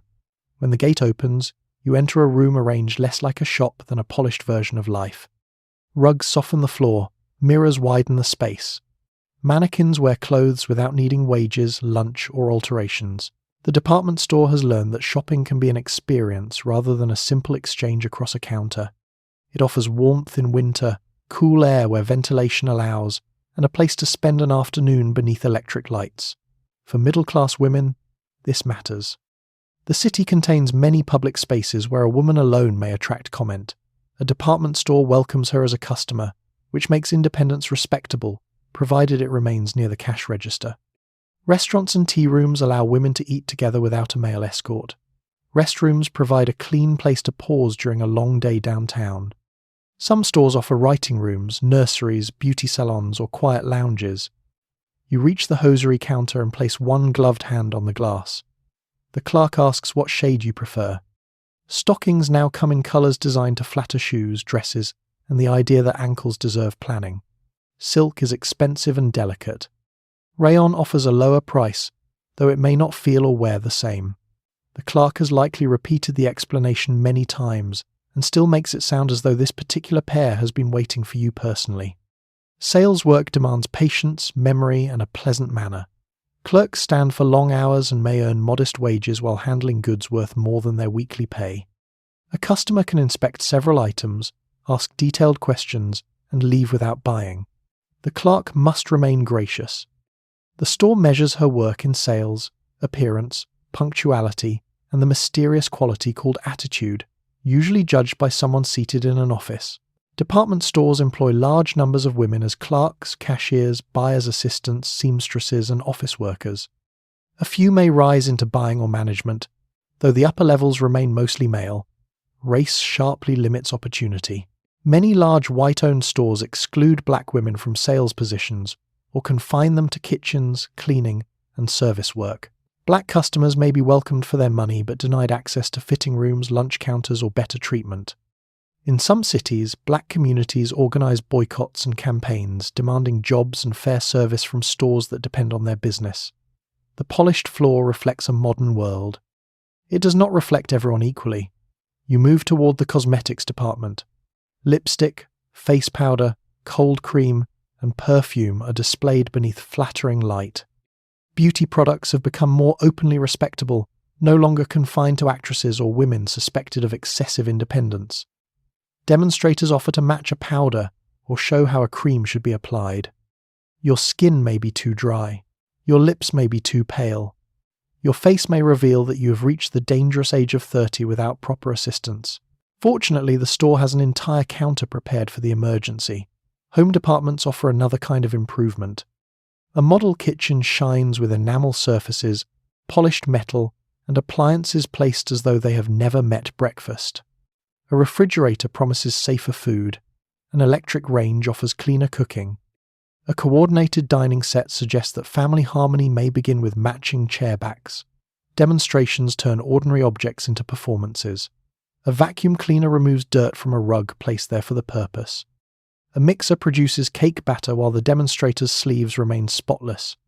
You watch and understand that the machine may be useful. You also understand that the machine has been given a much calmer household than yours. Bargain counters draw customers who know the price of every yard of fabric. Ready-made clothing has made fashion more accessible, but alterations still matter. A dress can be purchased today and adjusted by the store's workroom before it is worn. Charge accounts allow trusted customers to buy without immediate payment, turning the department store into part shop and part banker. At last, you return to the hosiery counter and choose a practical pair. The clerk wraps the box in paper and ties it with string. You pay, take the parcel, and move toward the revolving door. Outside, the pavement feels colder and less forgiving than the carpet. You came in needing stockings and leave carrying them beneath one arm. The store has also shown you a better kitchen, a smoother complexion, and a living room in which nobody has ever misplaced a newspaper. Those items remain upstairs, waiting patiently for your income to improve. The polished radio cabinet looks entirely at home in the living room, although only the first payment truly belongs there. Installment credit allows families to acquire automobiles, furniture, and household appliances without paying the whole price at once. The arrangement makes modern goods available to more people, but it also fills future months with obligations. One payment seems small. Several begin forming a household of their own. Salesmen describe credit as sensible access to comfort, and the decade's confidence makes tomorrow appear dependable. You place the agreement inside a drawer and turn on the radio. Music enters the room immediately. Ownership will take a little longer. The cabinet is handsome, with dark wood, a cloth speaker, and dials that require a patient hand. A radio can become the centre of an evening, bringing music, news, comedy, and sporting events into the home. It is also expensive enough to demand thought. Paying the full price may be impossible. Paying a smaller amount each month feels almost polite. The shopkeeper explains the terms, the deposit, and the dates on which the remaining balance must be paid. The language is simple because the obligation is not. Installment buying is not new, but it spreads rapidly during the 1920s, as manufacturers and retailers search for ways to sell automobiles, furniture, sewing machines, phonographs, and appliances to households that cannot pay cash. The customer receives the object at once and pays over time. This makes modern goods available to more families. It also allows the future to become part of the household budget before it has arrived. You sit beside the radio and listen to a band broadcasting from another city. The sound fades, returns, and settles beneath a layer of static. The machine feels miraculous. A room that once held only the voices inside it can now receive strangers from hundreds of miles away. Yet the payment book in the drawer is equally real. Each page carries a date and a space for proof that the month has been met. Missed payments may bring late fees, collection visits, or repossession. The radio can leave the house more easily than the music made it enter. Automobiles create larger commitments. A modest car may be purchased with a down payment and regular installments, placing private transportation within reach of families who could never save the full amount in advance. The car opens work, shopping, travel, and courtship. It also requires petrol, tyres, repairs, registration, and insurance where available. A monthly payment advertised as manageable becomes less charming after a puncture and a visit to the garage. The vehicle may be modern freedom, but freedom now has a fuel bill. Furniture follows the same pattern. A new bedroom suite or dining set can be delivered before the old table has been moved. Stores arrange model rooms so customers can imagine themselves living inside coordinated comfort. The salesman does not need to say that the neighbours may notice. The room says it quietly through polished wood. Credit helps families replace worn goods and build comfortable homes. It can also turn respectability into a schedule of due dates. The social pressure to own modern products grows stronger as advertising links them with cleanliness, success, and care for the family. A refrigerator is not merely cold storage. It is evidence that the household values health. A washing machine is proof that the home values clean clothing. A car suggests mobility, ambition, and participation in the decade. Refusing the purchase can feel less like thrift and more like falling behind. Household accounting becomes careful work. Wages arrive weekly or monthly. Rent takes its share first. Food and fuel follow. Then the payment book appears from the drawer. A wife managing the budget may stretch money through smaller purchases, delayed repairs, and meals built around what remains. Her work is rarely called finance, though the household depends on it. One missed shift, illness, or cut in hours can disturb several agreements at once. Credit assumes tomorrow's income will resemble today's. The decade's optimism makes this assumption seem reasonable. Businesses expand, stock prices rise, newspapers praise prosperity, salesmen speak of the future as though it has signed the contract too. Not every family accepts the arrangement. Some distrust debt and prefer to save. Others have no access to favourable terms or face higher prices because of race, neighbourhood, or income. Merchants may refuse credit without explanation. A customer known personally to the shopkeeper may receive patience that a stranger does not. The modern market promises broad access, then quietly checks the address. The music ends, and an announcer begins reading an advertisement for another household product. You glance around the room. The radio looks settled, almost permanent. It has already become part of the furniture and part of the evening routine. The family gathers near it after supper. Children argue over the dial. News arrives. A comedy program makes everyone laugh at the same moment. The purchase is genuinely valuable. That is what makes the debt easy to accept. At the end of the month, you open the drawer and remove the payment book. The next blank line waits beneath the last receipt. The radio keeps playing while you count the money. Modern comfort has filled the room. It has also learned exactly when you are paid. A magazine lies open beside the chair, and within 2 pages it has become concerned about your skin. Advertising has learned to sell more than a product. It sells relief from embarrassment, social failure, and the alarming possibility that other people have noticed your flaw. Psychologists and market researchers help advertisers connect ordinary goods with private fears. Soap protects romance. Toothpaste preserves friendship. A motorcar proves that success has finally found the correct driveway. You study a smiling face above a jar of cream, then glance toward the mirror. Nothing has changed, except that you now know what may be wrong. The remedy is available by post. The advertisement is carefully arranged. The woman in the picture has smooth hair, calm eyes, and the kind of bathroom lighting that never occurs before work. Beside her face sits a small jar with a scientific name and several promises. The copy does not say that the cream may help. It suggests that neglecting it could become a social event. A friend may notice. A husband may grow distant. A stranger may turn away before discovering your excellent character. The product has therefore become less expensive than loneliness. Advertising during the 1920s grows larger, more professional, and more skilled at connecting goods with emotion. National magazines, newspapers, billboards, shop displays, and radio messages carry the same brands across the country. Agencies employ copywriters, artists, researchers, and account executives who study what people want and what they fear losing. The aim is not simply to describe soap, it is to place soap between the customer and an unpleasant future. You turn the page. A mouthwash advertisement introduces the term halitosis, turning bad breath into a medical-sounding threat to romance and employment. The condition is real. The campaign gives it a name dramatic enough to follow people into quiet rooms. A person who has never worried about breath before breakfast may now wonder whether friends have been polite for years. The bottle offers relief with a confidence usually found in physicians and uninvited relatives. Toothpaste advertisements use similar methods. Bright smiles belong to successful people. Dull teeth suggest carelessness. A toothbrush becomes part of self-respect, which is useful public health advice wrapped inside a warning that nobody will love you at close range.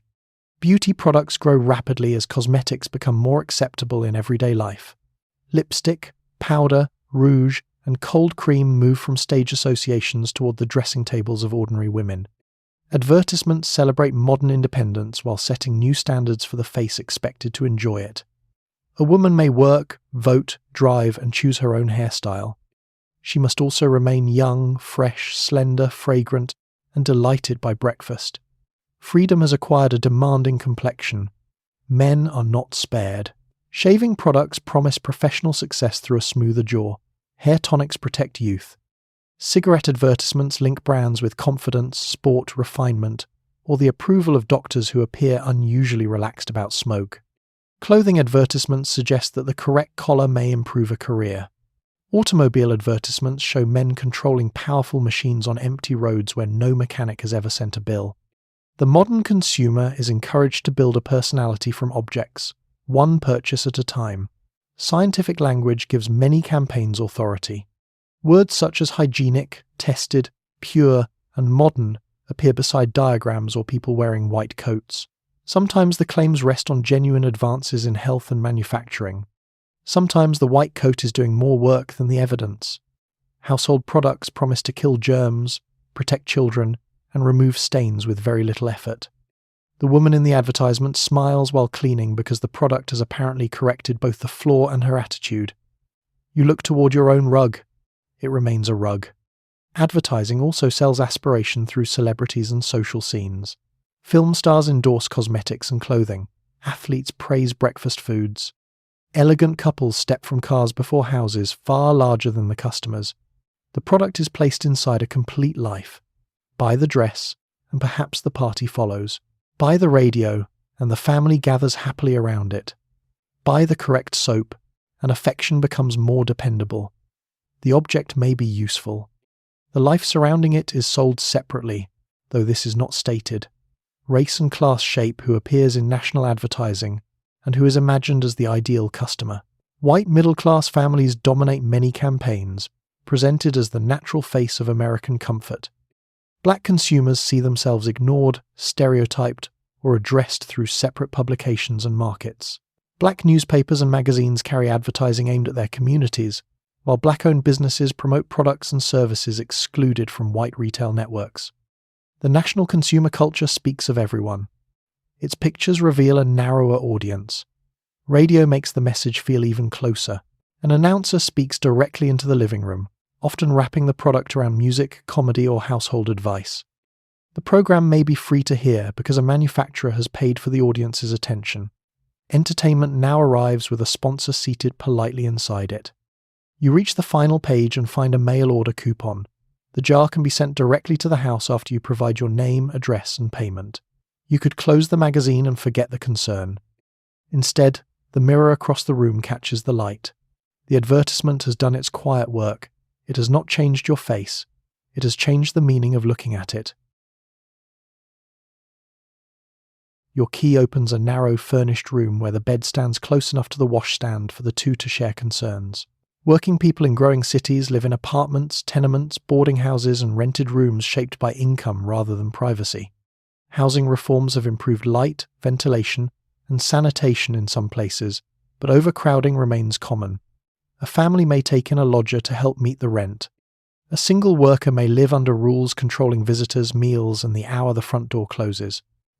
Through the wall, a neighbour begins coughing. You place your hat on the peg and hear another room doing the same. The bed is narrow, the mattress thin, and the wallpaper patterned strongly enough to distract from a damp mark near the ceiling. A washstand holds a pitcher and basin because the building's plumbing has not reached every room. The toilet may be down the hall, shared by several tenants who have all been told to keep it clean without anyone being given enough time to do so. A gas jet or electric bulb lights the room according to the age of the building and the landlord's willingness to improve it. Heat may come from a radiator, a small stove, or the hopeful warmth travelling through the wall from someone else's stove. Renting a furnished room allows a single worker to live close to employment without buying furniture or maintaining a full household. It also means living under somebody else's roof and rules. A landlady may provide breakfast, change the linen, and keep watch over the front door. She may forbid cooking in the room because of fire risk, smells, or the suspicious possibility that tenants are becoming comfortable. Visitors can be limited by sex, hour, and perceived moral character. A young woman returning late may find the door locked or the landlady waiting behind it with the patience of someone who has prepared a speech. Boarding houses provide meals as well as rooms. Residents gather at a common table, where conversation can offer companionship and where every absence becomes noticeable. Food quality varies. A good boarding house serves warm, filling meals and treats lodgers with fairness. A poor one produces weak coffee, recurring stew, and a butter dish that travels around the table faster than hope. The arrangement can feel like family without the privacy, or employment without the wages. Yet for newcomers to a city, it offers useful contacts. Another lodger may know of a job opening, a cheaper room, or a shop willing to extend credit. Tenement families face a different kind of crowding. Several people may sleep in 2 or 3 rooms. with beds shared or used in shifts when work schedules allow. Kitchens serve as cooking spaces, workrooms, and living rooms. A lodger behind a curtain helps pay the rent. Children play in halls, courtyards, and streets because the apartment has no space left to offer. Reform laws passed in cities such as New York require better windows, ventilation, toilets, and fire safety in newer buildings. And older structures are gradually altered. Conditions improve, but not evenly. A legal window can still open onto a narrow air shaft filled with heat, voices, and the smell of every meal being cooked nearby. Rent claims a large part of working-class income. Landlords may divide larger apartments into smaller units or create kitchenette rooms with a hot plate and sink. These spaces are especially common in black neighborhoods where housing segregation forces more people into fewer available buildings. Restrictive covenants, discriminatory landlords, violence, and real estate practices shut black families out of many districts. The result is high rent for limited space. A family arriving from the south may pay more for 2 crowded rooms than a white family pays for a larger apartment elsewhere. The city offers opportunity, then charges extra for the boundary placed around it. Immigrant neighborhoods also grow dense around factories, docks, and transport lines. Living close to people who share a language or place of origin provides support. Shops carry familiar food. Churches and mutual aid societies help with illness, funerals, and work. The hallway may contain several languages before breakfast. Crowding brings noise and little privacy, but it can also create a network strong enough to catch a family when wages fail. You sit on the edge of the bed and listen to the building. Water runs in a pipe behind the wall. A baby cries upstairs. Someone practices a song on a piano with more determination than variety. Cooking smells travel under the door. Nothing in the room is entirely yours except the contents of the suitcase beneath the bed. Even silence belongs to whoever reaches it first. Still, the room gives you a key, an address, and a place to return after work. These are not small things in a city where a lost job can quickly become lost rent. You fold your coat over the chair because the cupboard is too shallow. On the washstand, the pitcher catches the light from the window. Outside, elevated trains rattle above the avenue, and the building trembles briefly around you. At night, footsteps pass your door and pause long enough to make you listen. The rent buys shelter, a bed, and several walls. It does not promise that the walls will keep anything to themselves. Evening class begins after your working day has already used most of your attention. The teacher writes an English phrase on the board, and the room repeats it slowly. Immigrant families build churches, shops, newspapers, and neighborhood societies while schools and employers encourage them to adopt American speech and customs. At the same time, federal quota laws passed during the decade sharply restrict immigration and favor arrivals from certain parts of Europe. The country praises successful newcomers while narrowing the entrance behind them. You copy the sentence into a notebook. At home, supper will be served in the language that still knows your childhood name. The classroom is warm from too many bodies and one stubborn radiator. Men and women sit in rows wearing work clothes beneath winter coats. Some have come from factories, others have closed shops, finished restaurant shifts, or left children with relatives for the evening. The teacher points to a picture of a post office and asks the room to repeat the word. Several accents meet in the answer. Nobody sounds exactly like the book. English classes can offer practical help with wages, leases, transport, citizenship papers, and the daily work of dealing with officials. They can also carry the message that old speech belongs only inside the home. Americanization campaigns expand during and after the Great War. Public schools, employers, settlement houses, patriotic groups, and government agencies promote English lessons and civic instruction. Supporters describe the work as preparation for citizenship and national unity. Some teachers offer genuine help and respect the adults in front of them. Others treat unfamiliar customs as problems to be corrected. A student may be told how to speak, dress, cook, raise children, and arrange a household according to middle-class American standards. The lesson begins with language and may soon reach the kitchen cupboard. Children experience the pressure earlier. They learn English at school and bring it home, sometimes correcting parents at the supper table. A teacher may shorten a name because it is easier to pronounce. Classmates may mock food, clothing, or speech that seemed ordinary before arrival. A child discovers that becoming American can earn praise in one room and create distance in another. Parents depend on children to translate letters and official notices, which gives a young person responsibility beyond age. The child can explain the landlord's demand but may not understand why it frightens the adults listening. The decade's immigration laws sharpen these tensions. The Emergency Quota Act of 1921 limits immigration according to national origin. The Immigration Act of 1924 imposes stricter quotas that strongly favour Northern and Western Europe while reducing arrivals from Southern and Eastern Europe. It also bars immigration by people considered ineligible for citizenship, closing the door almost entirely to immigrants from Asia. The law reflects racial theories and fears already common in politics and popular culture. It divides possible newcomers into those the country prefers, those it tolerates in smaller numbers, and those it excludes. Families feel the result personally. A husband may already be in America while a wife waits abroad beneath a quota. Parents may be separated from adult children. A person who planned to return home briefly may fear being unable to re-enter. The nation speaks of numbers. The people affected know names. Inside the classroom, citizenship lessons cover government, elections, and national symbols. Naturalization can bring legal security and political rights, though eligibility is restricted by race and gender in ways that shift over time. The process requires forms, fees, residence, witnesses, and questions about American institutions.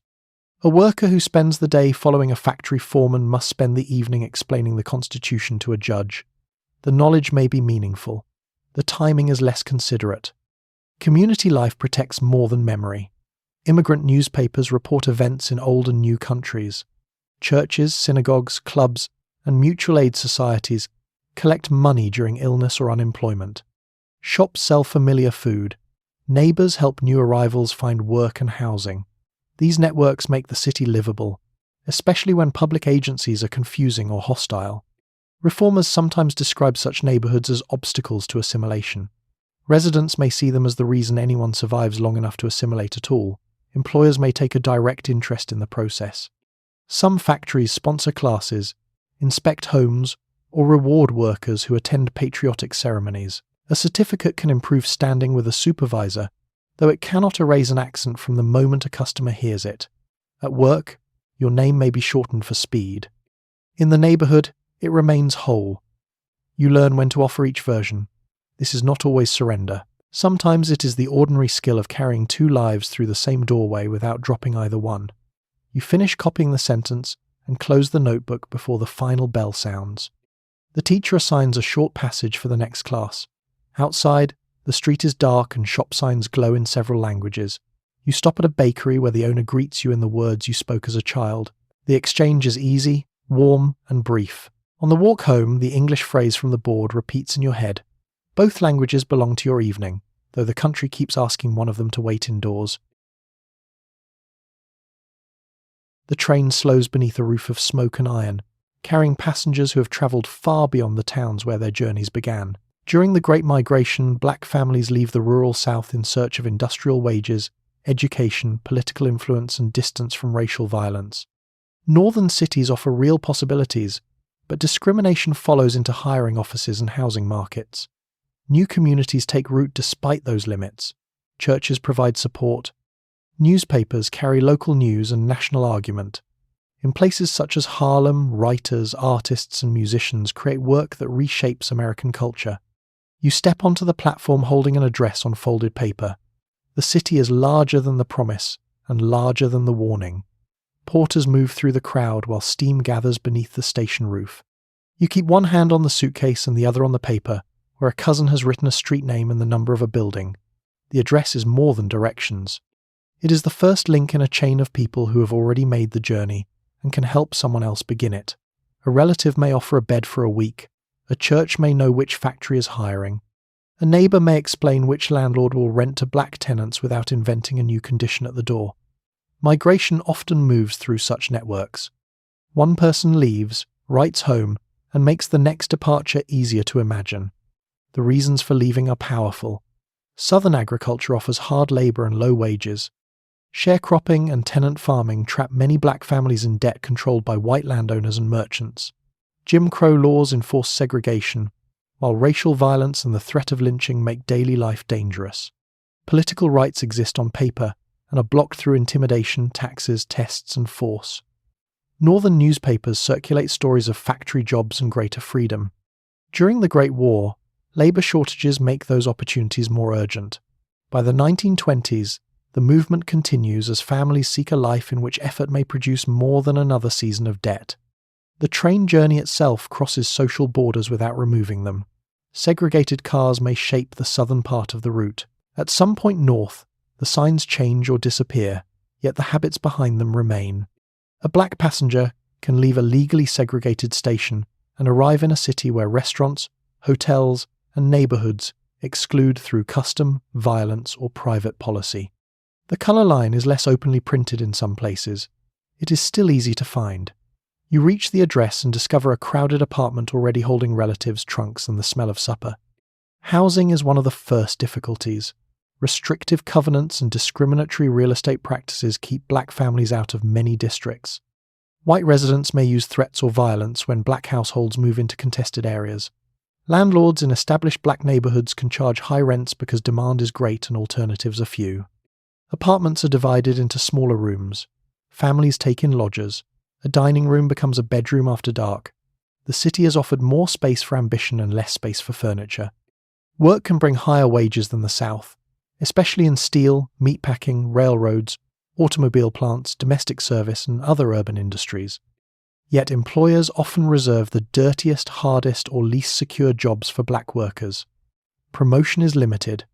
Unions may exclude black members or fail to protect them. White workers can be encouraged to see black labour as competition rather than as people facing the same foreman. Even so, wages earned in the city support families, churches, businesses, and relatives still in the South. Money travels back through letters and envelopes, so does news. Communities grow around institutions that offer both practical help and belonging. Black churches organise relief, political meetings, and social events. Newspapers such as the Chicago Defender report violence, jobs, culture, and civil rights campaigns, while encouraging migration and national awareness. Mutual aid societies help during illness or death. Beauty shops, barbershops, restaurants, and insurance companies create employment and places where conversation can occur without white supervision. In Harlem, the concentration of writers, performers, scholars, and publishers helps produce a remarkable cultural flowering. Music moves through clubs, apartments, theatres, and rent parties. Poetry and fiction examine migration, race, memory, modern city life, and the meaning of freedom in a country still refusing it. White audiences enter some Harlem venues seeking excitement, while black patrons may be excluded from the same rooms. The art is celebrated. The people making it still meet the colour line at the door. You walk through the neighbourhood after supper. Storefronts glow. Music escapes from an upstairs window. A newspaper boy calls out the latest edition. The street feels alive with arrivals, arguments, work, worship, and invention. The move north has not ended hardship. It has changed the ground on which the struggle takes place. You unfold the address once more before climbing the stairs. The paper is already soft along the creases. In the room above, another newcomer is writing home, describing higher wages and leaving out the cold hallway, the crowded bed, and the foreman who would not meet his eyes. Tomorrow, you will look for work. Tonight the city gives you a borrowed bed and enough noise to prove that you have reached somewhere new. Long before the radio announcer describes another cheerful day, you are outside checking the sky.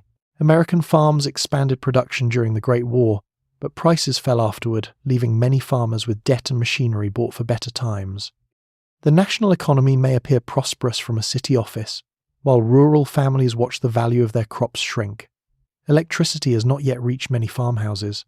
Water still comes from a pump, and the day follows animals, weather, and light rather than the factory clock. You open the newspaper after breakfast and read that the country is thriving. The wheat field remains reserved in its opinion.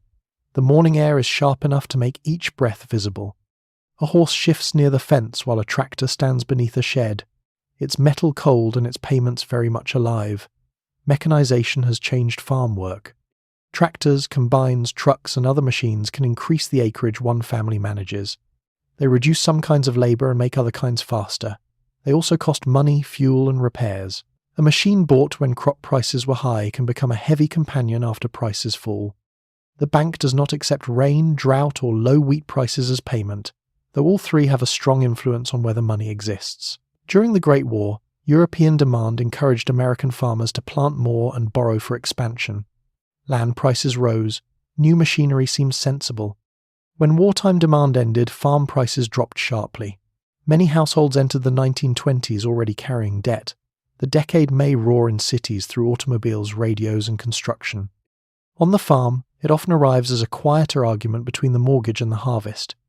You walk the edge of the field and break a clod of soil beneath your boot. Weather remains the oldest employer. Too little rain weakens the crop. Too much delays planting or harvest. Hail can undo months of work in a few minutes. A farmer studies clouds with the care a stockbroker gives the market page, except the clouds do not print closing prices. The family's labour adjusts to the season. Spring begins early. Harvest can continue until dark. Winter brings repairs, livestock care, and the careful use of food stored from warmer months. Children help according to age and need. School attendance may bend around planting or harvest, especially when every pair of hands matters. Household work is equally demanding.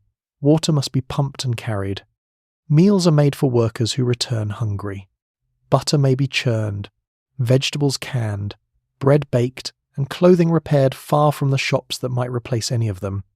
A farm wife may keep poultry or sell eggs and cream, bringing in money that covers groceries, school supplies, or a machine part.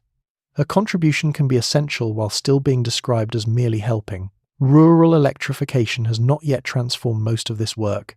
By the end of the decade, cities and towns are widely connected to electric service, but many farm families remain beyond the profitable reach of private power companies. Utility firms may see long rural lines and scattered customers as poor business. Without electricity, there is no electric pump, refrigerator, vacuum, or washing machine. Light comes from kerosene lamps. Food stays cool in an icebox, springhouse, or cellar. The radio may run on batteries which must be charged or replaced. A broadcast from Chicago can fill the kitchen while the lamp beside it still smells faintly of kerosene. The contrast is modern enough to be almost funny and tiring enough not to be. Markets are another uncertainty. You may grow wheat, cotton, corn, tobacco, or fruit according to region, but the price is set far beyond the field. A good harvest can push prices lower if too many farmers succeed at once. Rail costs, storage fees, merchants and lenders take their parts before income reaches the household. Cooperative movements and farm organizations campaign for fairer prices and government support. Politicians visit rural districts, praise the farmer as the backbone of the nation, and return to Washington with the backbone still carrying the loan. Some families leave the land. Young people move towards cities where wages appear steadier and evenings contain more than the sound of wind against the barn. Others stay because the farm is home, because land offers independence, or because leaving requires money too. Land ownership also divides rural experience. A family farming its own acres faces debt differently from a tenant who owes rent or a share of the crop. Black farmers in the South confront discriminatory lenders, unequal markets, and violence intended to force them from valuable land. Independence may exist in the deed while local power works steadily against it. Community life brings support. Neighbours help during illness, fire, harvest, or a barn raising. Churches, schools, fairs, and grange halls create social worlds across long distances. A telephone party line and rural mail delivery connect isolated households to news and one another. The farm is not empty or cut off from culture. It is simply farther from the places where national prosperity is photographed. After breakfast, you fold the newspaper and carry a pail toward the barn. The announcer on the radio has moved on to market reports. You listen for the price that matters to you. It arrives in a calm voice, lower than yesterday. The field outside remains wide, beautiful, and deeply unimpressed by the national mood. The telephone rings from its small table in the hallway, a location chosen so no private matter can become overconfident. You lift the heavy receiver and ask the operator to place the call. In rural communities and smaller towns, party lines allow several households to share one circuit. The system is useful, affordable, and unusually educational about neighbouring families. A conversation may be interrupted by another person lifting a receiver or asking how long the line will remain occupied. Long-distance calls feel expensive enough to require preparation. You lower your voice as the subject becomes personal. Somewhere along the wire, a tiny click suggests that local interest has increased. The operator answers with a calm voice and asks for the number. In cities with automatic exchanges, you may dial it yourself, though many households still depend on a switchboard where operators connect calls by hand. They sit before rows of jacks and cords, listening only long enough to complete the connection, at least in theory. Their work requires speed, patience, and the ability to remain polite while callers behave as though distance has been created specifically to inconvenience them. You give the number and wait. The line hums. A faint crackle passes through the receiver before another voice arrives from several streets away. The sound is thinner than conversation across a table, but still astonishing when you pause to consider it. A person who is not in the room can speak directly into your ear. The household quickly grows accustomed to this miracle and begins using it to ask whether someone remembered the potatoes. The telephone changes business as well as family life. Shops receive orders, doctors can be summoned, employers contact workers. Social invitations become easier to arrange and easier to cancel. A call can prevent a wasted journey across town. It can also bring work into the home at supper. The instrument waits quietly until the exact moment everyone has sat down, then rings with the authority of an object that knows somebody will answer. Its location shapes the conversation. A telephone in the hall or kitchen belongs to the household rather than one person. Children pass nearby. A spouse can hear one side from the next room. A landlady may notice how often a boarder receives calls and how long they last.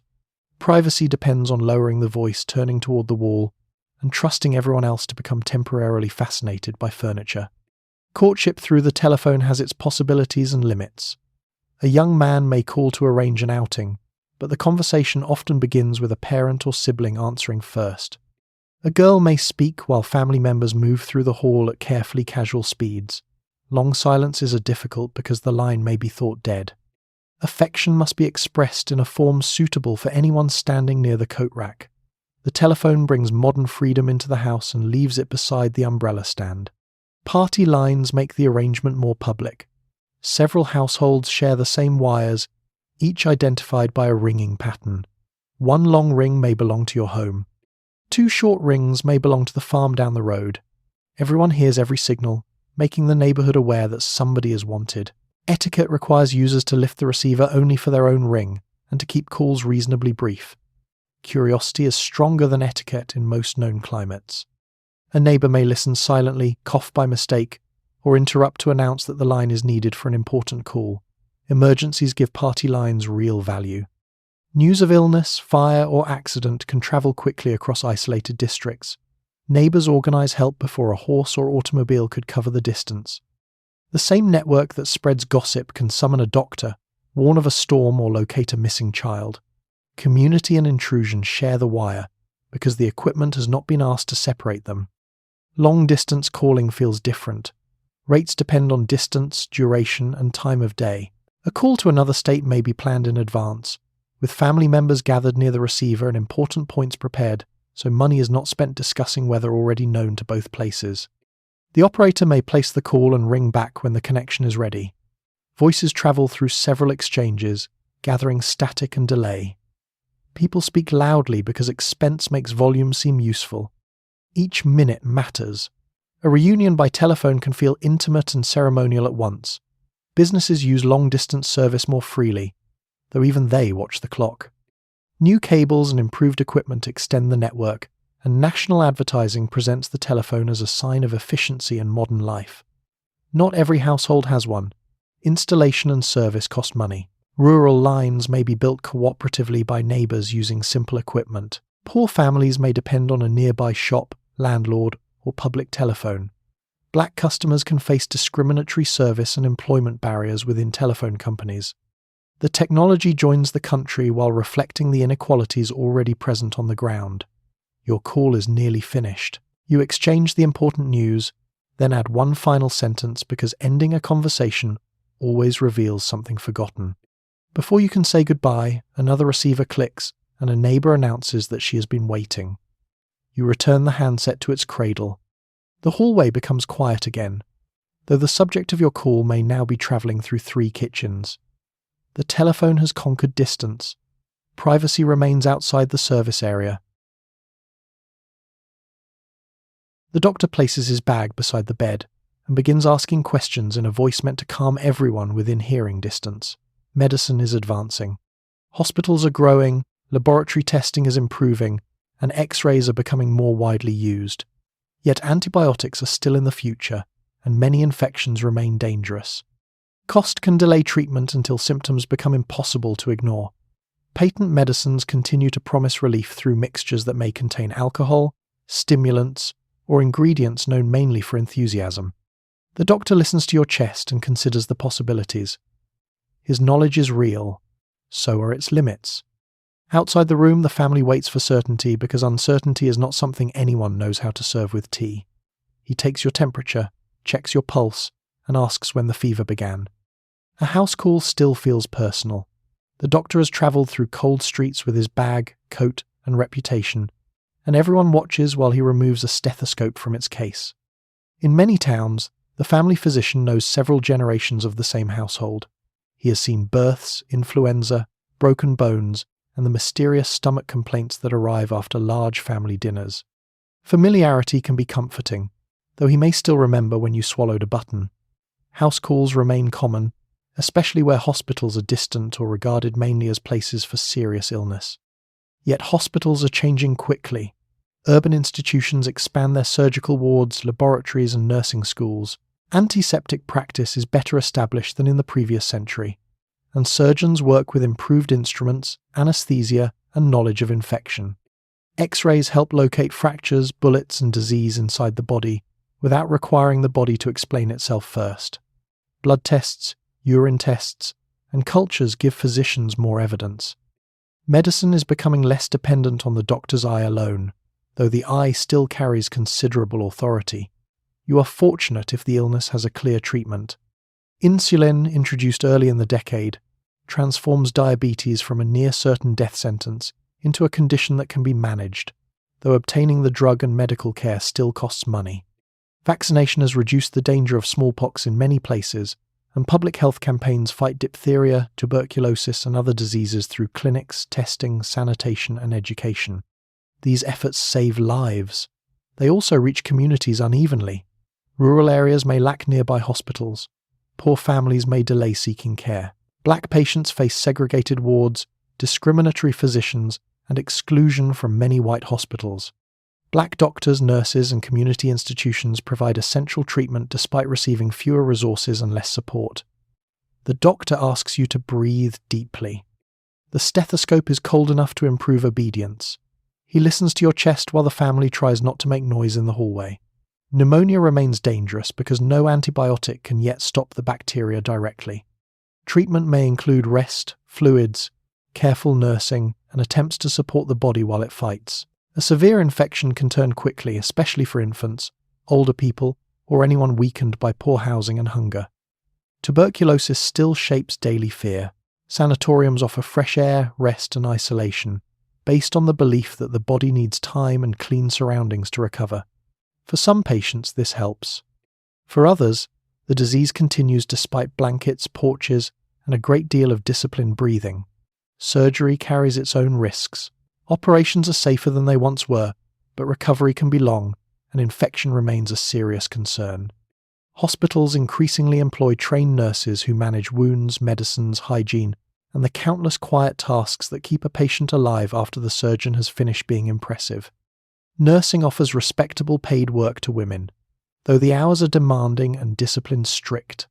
A nurse may spend all night watching a pulse while the doctor receives the family's gratitude in the morning. Cost sits beside every decision. Some physicians adjust fees according to what a family can pay or accept payment in goods in rural districts. Others expect cash. Hospital care, medicines, and time away from work can push a household into debt. A worker may ignore pain because missing a shift means losing wages. A mother may treat herself at home because the children still need supper. The delay can turn a manageable illness into an emergency. Patent medicines thrive in this space between fear, cost, and hope. Federal law now requires more honest labeling of certain dangerous ingredients, but bold claims continue. Tonics promise energy. Syrups calm nerves. Tablets improve digestion, sleep, complexion, and perhaps the general direction of life. Some products contain alcohol, caffeine, opiates, or laxatives. Others contain little beyond sugar, flavouring, and confidence. You can buy many of them without a prescription, which feels convenient until the bottle begins treating symptoms the doctor has not yet identified.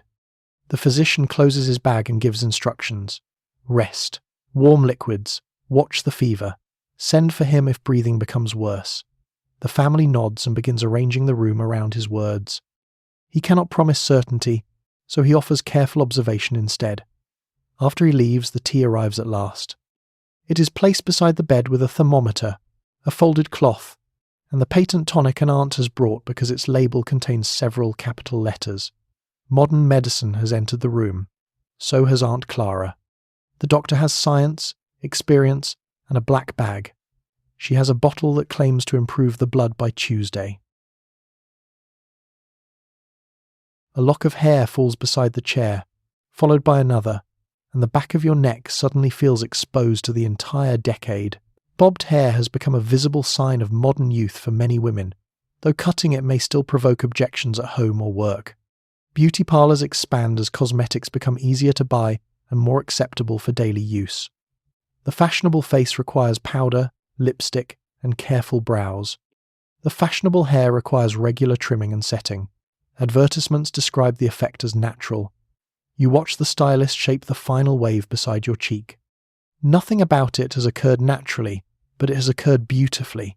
The room smells of warm metal, face powder, hair tonic, and the faint singe of a curling iron used with confidence. Chairs stand before tall mirrors.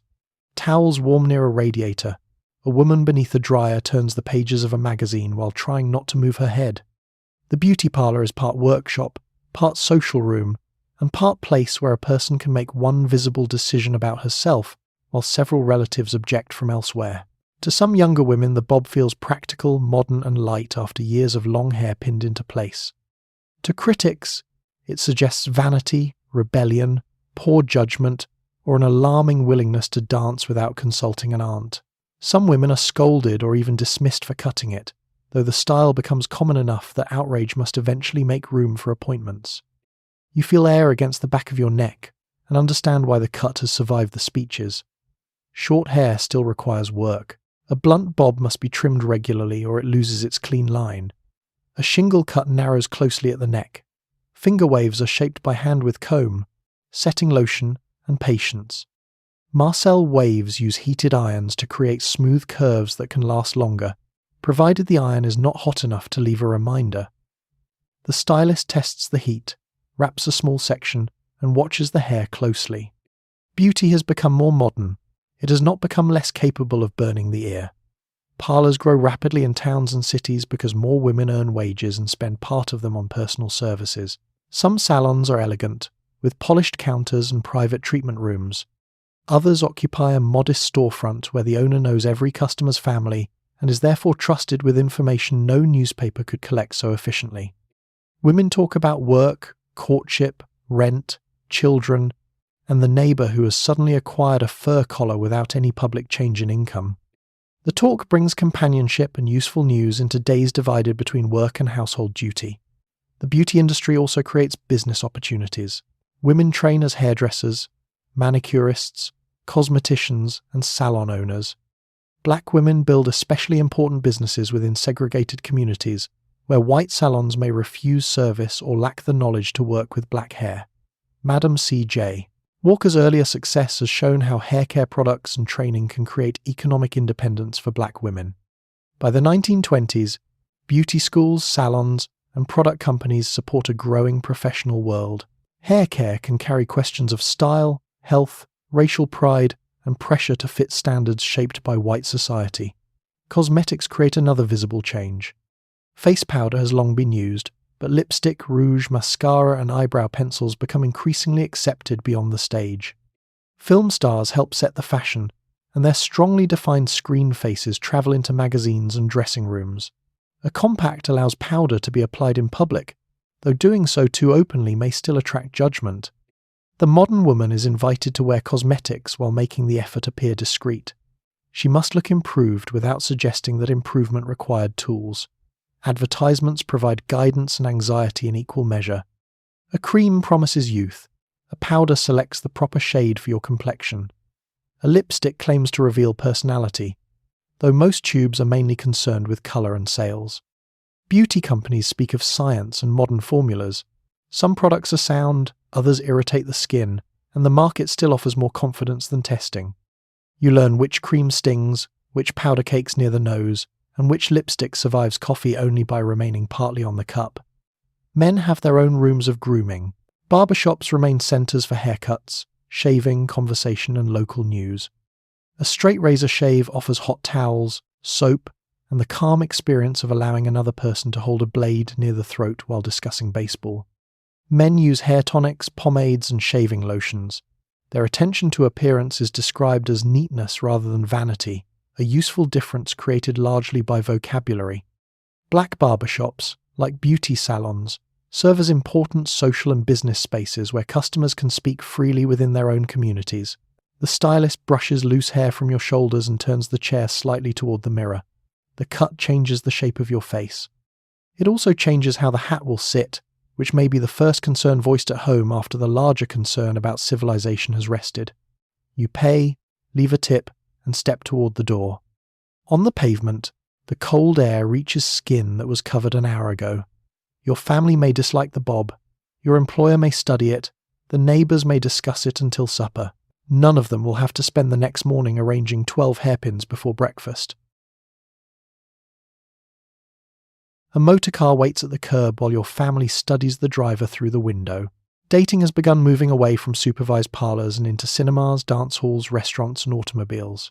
Young people gain more privacy, though the word itself is rarely used with approval by the people staying home.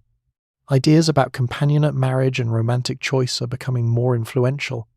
Access to reliable birth control information remains restricted, especially for poorer women, and social consequences still fall unevenly. You settle into the passenger seat and pull the door closed. The car moves away from the house. The household's concern travels remarkably well without one. The young man beside you concentrates on the road while trying to appear as though driving requires no concentration at all. The motor rattles, the wind reaches through a gap near the window, and the neighbourhood slides behind you. A decade earlier, courtship might have taken place in a family parlour under the quiet supervision of parents, siblings, and furniture that had heard everything. The automobile creates a small moving room beyond the front door. It offers distance, choice, and the dangerous possibility of returning 10 minutes later than promised. Dating itself is becoming more common as a social custom, especially among urban young people. Instead of a man calling formally at a woman's home, the couple may go to a film, restaurant, dance hall, amusement park, or sporting event. Money becomes part of the arrangement. The man is often expected to pay, and the evening is judged partly by where he can afford to take you. A date therefore mixes romance with entertainment and income. Affection may be sincere, but the ticket seller still requires coins. The cinema is a popular choice because it is warm, public, and dark in a manner parents consider unnecessarily thorough. On the screen, stars model romance through glances, misunderstandings, and houses with remarkable staircases. Real couples sit side by side while an usher moves through the aisle carrying a torch and a professional suspicion of elbows. After the picture, you may stop for a soda or walk beneath electric signs. The evening feels private even when several hundred other people have purchased the same privacy. Dance halls provide another setting. Jazz and popular dance music encourage new steps and closer movement than older social dances. The Charleston attracts attention, though most evenings include a wider range of foxtrots, one-steps, and slower dances. Some halls employ floor managers who watch behaviour and remove anyone judged too bold. Respectability has moved out of the parlour and hired staff. Young women gain more freedom to choose companions, but the rules remain uneven. A man who dates widely may be considered sociable. A woman can be judged careless for much less. Reputation follows her through school, work, neighbourhood, and family. A rumour can affect employment or marriage prospects. She must appear modern without seeming reckless, interested without being eager, and independent without making the driver wonder whether he is still leading the evening. Companionate marriage becomes a popular ideal. Advice writers increasingly describe marriage as a partnership based on affection, friendship, and sexual compatibility rather than only duty or economic need. Personal happiness matters more, which also creates pressure to choose perfectly. Divorce rates have risen from earlier levels, though divorce remains difficult, expensive, and socially damaging, especially for women. Marriage still determines money, housing, respectability, and daily labor. Romance may open the door, but the household budget is already inside, measuring the rooms.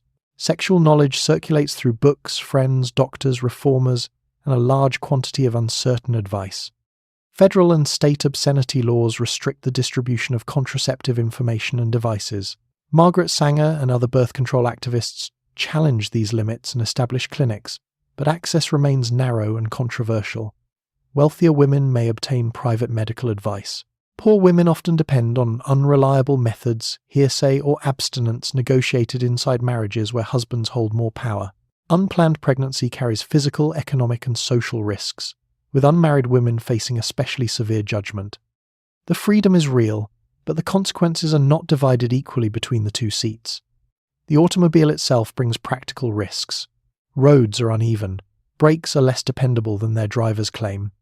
Enclosed cars offer more protection from weather, while open touring cars provide wind, dust, and a hairstyle revised by the journey. A breakdown can leave a couple beside a dark road with a flat tire and no telephone nearby. The young man opens the toolkit. You hold the torch. Romance pauses while both of you examine machinery under conditions the advertisement did not include. Cars also create concern about drinking, speeding, and sexual behavior. Reformers warn that private automobiles are becoming rooms on wheels. Parents imagine the worst because imagination is cheaper than petrol.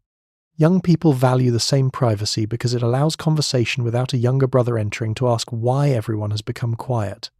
The car finally turns back toward home. Porch lights appear along the street. You check the time and discover that the clock has moved more quickly than it did all afternoon. At the curb, the engine remains running while goodnight must be completed within sight of the front window. The curtains do not move, which proves only that somebody behind them has learned patience. You step out, close the door, and walk toward the house. The evening has offered music, conversation, and several miles of freedom.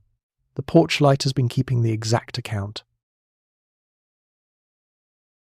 The ballot paper waits inside the booth, carrying names selected largely by political organizations still adjusting to women's presence. The 19th Amendment has barred the denial of voting rights on account of sex, but legal words do not remove every barrier. Black women in the South continue to face poll taxes, literacy tests, intimidation, and violence. Native American women encounter citizenship restrictions and state laws. Women organize around labor, education, peace, and public health while political parties court their votes but share authority reluctantly. You mark the paper and fold it carefully. A constitutional door has opened. The room beyond it remains crowded. The polling place may be a school, town hall, shop, or other public room, temporarily arranged for democracy. Election workers check your name against the register. The procedure feels formal because it is. For many women, this is the first presidential decade in which voting is protected nationwide on the same constitutional basis as men. Yet women in several Western states had voted before 1920, and organized suffrage campaigns had been working for generations. The amendment is both a beginning and the result of very long labor. You step behind the curtain and study the names. Party labels are familiar. The candidates are mostly men. Newspapers have spent weeks explaining how women may vote, what issues are said to interest them, and whether married couples might cancel one another out through opposing ballots. The possibility that wives and husbands possess separate opinions has become a national concern. Political parties quickly create women's divisions, appoint organizers, and send speakers to clubs and neighborhood meetings. They want the new votes. They are less eager to surrender control over nominations, money, and strategy. A woman may be praised for bringing moral influence into politics while being discouraged from asking for the chairman's seat. Women voters do not form one simple group. They differ by party, class, race, region, religion, work, and family interest. Some support reform candidates. Others vote conservatively. Some follow the same party loyalties as their fathers or husbands. Many do not vote at all, especially where registration is difficult, political machines seem closed, or daily work leaves little time. The idea of a single women's vote is useful to campaign speeches, and not much else. Black women understand the limits immediately. In northern cities, they organize voter registration, campaign for anti-lynching laws, and use clubs, churches, and newspapers to build political power. In the South, white officials block them through the same tools used against black men. Poll taxes demand money. Literacy tests are applied unfairly. Registrars close offices, invent requirements, or threaten applicants. Violence stands behind the paperwork. The 19th Amendment does not dismantle white supremacy. A black woman may hold a constitutional right and still be prevented from reaching the ballot box by local power determined not to recognize it. Native American women face another complicated boundary. The Indian Citizenship Act of 1924 grants citizenship to all Native Americans born in the United States, but states continue to restrict voting through residency laws, guardianship claims, and other exclusions. Citizenship on paper does not guarantee a ballot in practice. Asian American women are shaped by immigration and naturalization laws that deny citizenship to many Asian immigrants, making voting impossible regardless of sex. The amendment changes one legal category while race and citizenship rules remain firmly in place around it. Women's organizations carry political work beyond elections. Unquote. The League of Women Voters promotes civic education and encourages informed participation. Labour women campaign for workplace protections, fair wages, and limits on dangerous hours. Reformers press for maternal and infant health programs, education funding, and public sanitation. Peace organizations respond to the memory of the Great War. Black women's clubs fight lynching, segregation, and unequal schools while also supporting neighborhood institutions. These campaigns do not always agree. The political life of women is as divided, practical, and human as the rest of the country. Office holding changes more slowly. A few women serve in Congress, state legislatures, and local government, but numbers remain small. Women may be appointed to boards concerned with schools, children, or welfare, because such areas are considered extensions of domestic duty. Finance, policing, and party leadership remain more guarded. A woman entering politics must prove competence while also reassuring the public that competence has not made her unfeminine. Her hat, voice, marriage, and expression can receive more attention than her proposal. Male politicians are rarely asked whether a budget has made them less charming. You finish marking the ballot, the pencil feels ordinary. That is part of its power. No speech accompanies the motion. No band plays. You fold the paper and leave the booth. Outside, campaign workers hand out leaflets and watch the entrance for familiar faces. A woman beside you adjusts her gloves before placing her ballot in the box. The act is quiet, but it joins millions of others and changes what every future campaign must consider. The law has recognized a right that many women fought to claim. Now comes the slower work of making parties listen, offices open, and local officials obey. You step back onto the street as church bells mark the hour. Democracy has invited women inside. It has not yet moved its coat from the chair. The theatre darkens, and the painted ceiling disappears above rows of velvet seats. On the screen, an actor enters a room larger than your entire apartment and behaves as though this is normal. Motion pictures offer romance, adventure, comedy, and news to audiences across the country. Stars become national figures whose faces influence clothing, hairstyles, and ideas about glamour. Ornate picture palaces turn an inexpensive evening into something close to luxury. Near the decade's end, synchronized sound changes the experience again. You leave beneath the bright marquee carrying a little of the film's confidence. It survives until the streetcar doors close on your coat. Before the feature begins, the house orchestra plays beneath the screen. In a smaller theatre, a pianist may follow the action alone, moving from romance to danger with impressive speed.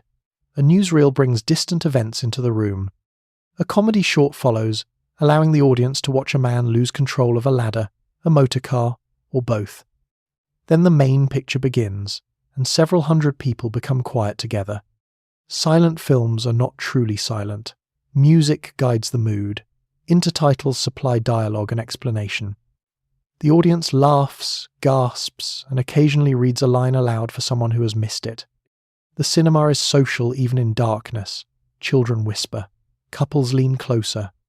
An usher passes with a torch when a late arrival tries to locate the middle of a row without disturbing anyone, an ambition that rarely survives the first pair of knees. Picture palaces make the visit feel grand. Their lobbies may contain marble, gilded plaster, fountains, carpets, and attendants in uniforms more formal than the clothes worn by many customers. Some interiors imitate Spanish courtyards, Egyptian halls, or European opera houses. A ticket can buy temporary entry into a world of luxury that asks no questions about the size of your kitchen.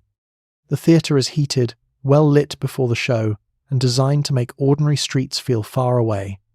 The screen offers an even greater escape. Film stars become familiar faces across the nation. Audiences follow their marriages, clothes, scandals, and carefully manage personalities through fan magazines. Mary Pickford represents youthful charm. Douglas Fairbanks leaps across sets with athletic ease. Rudolph Valentino becomes a romantic ideal and a source of public excitement difficult for quieter men to compete with. Clara Bow comes to represent the modern it girl, lively, independent, and impossible to supervise from a porch.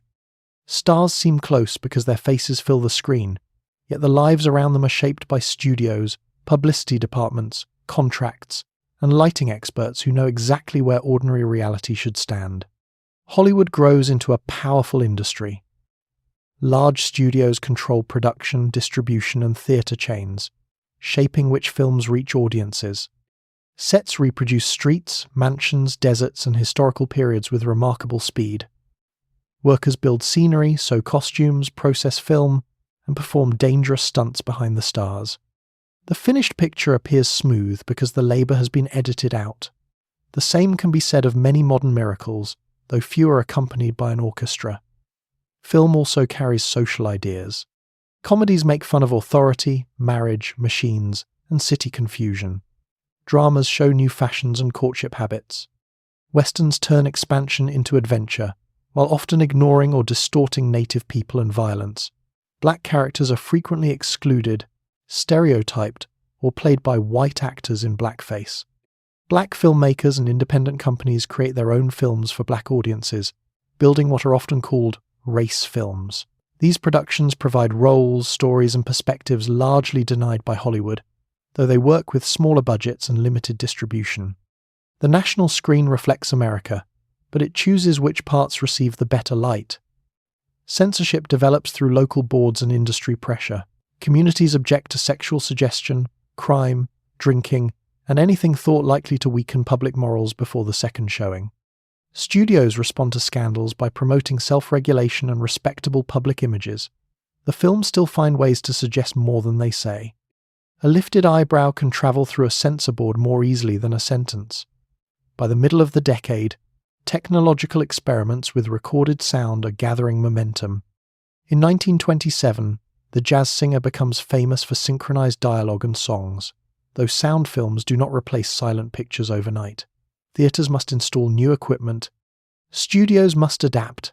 Actors discover that a voice can help or end a career. Cameras become less mobile while microphones hide in scenery and demand that performers stand near them. The screen has learned to speak, and everyone around it must now learn where to stand. Access to this luxury is not equal. Segregated theatres in the South confine black patrons to balconies, separate entrances, or separate houses altogether. Northern customs can exclude more quietly. The finest seat may exist only a staircase away and remain unavailable. Even escape has an usher checking where you belong. You emerge from the theatre into cool evening air. The marquee glows above a line waiting for the next show. For 2 hours, the screen offered enormous rooms, perfect lighting, and people who found the correct words just before the final reel. The street outside is noisier, smaller, and far less willing to provide background music. You carry the film's glamour toward the stop. Then the streetcar arrives, the doors catch your coat, and Hollywood releases you back into public transport.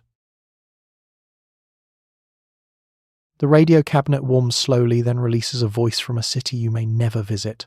Broadcasting grows with remarkable speed during the decade, carrying music, news, comedy, election speeches, and sporting events into homes across the country. A farm family and a city household can hear the same baseball game at almost the same moment. The announcer describes the field so vividly that everyone leans toward the speaker.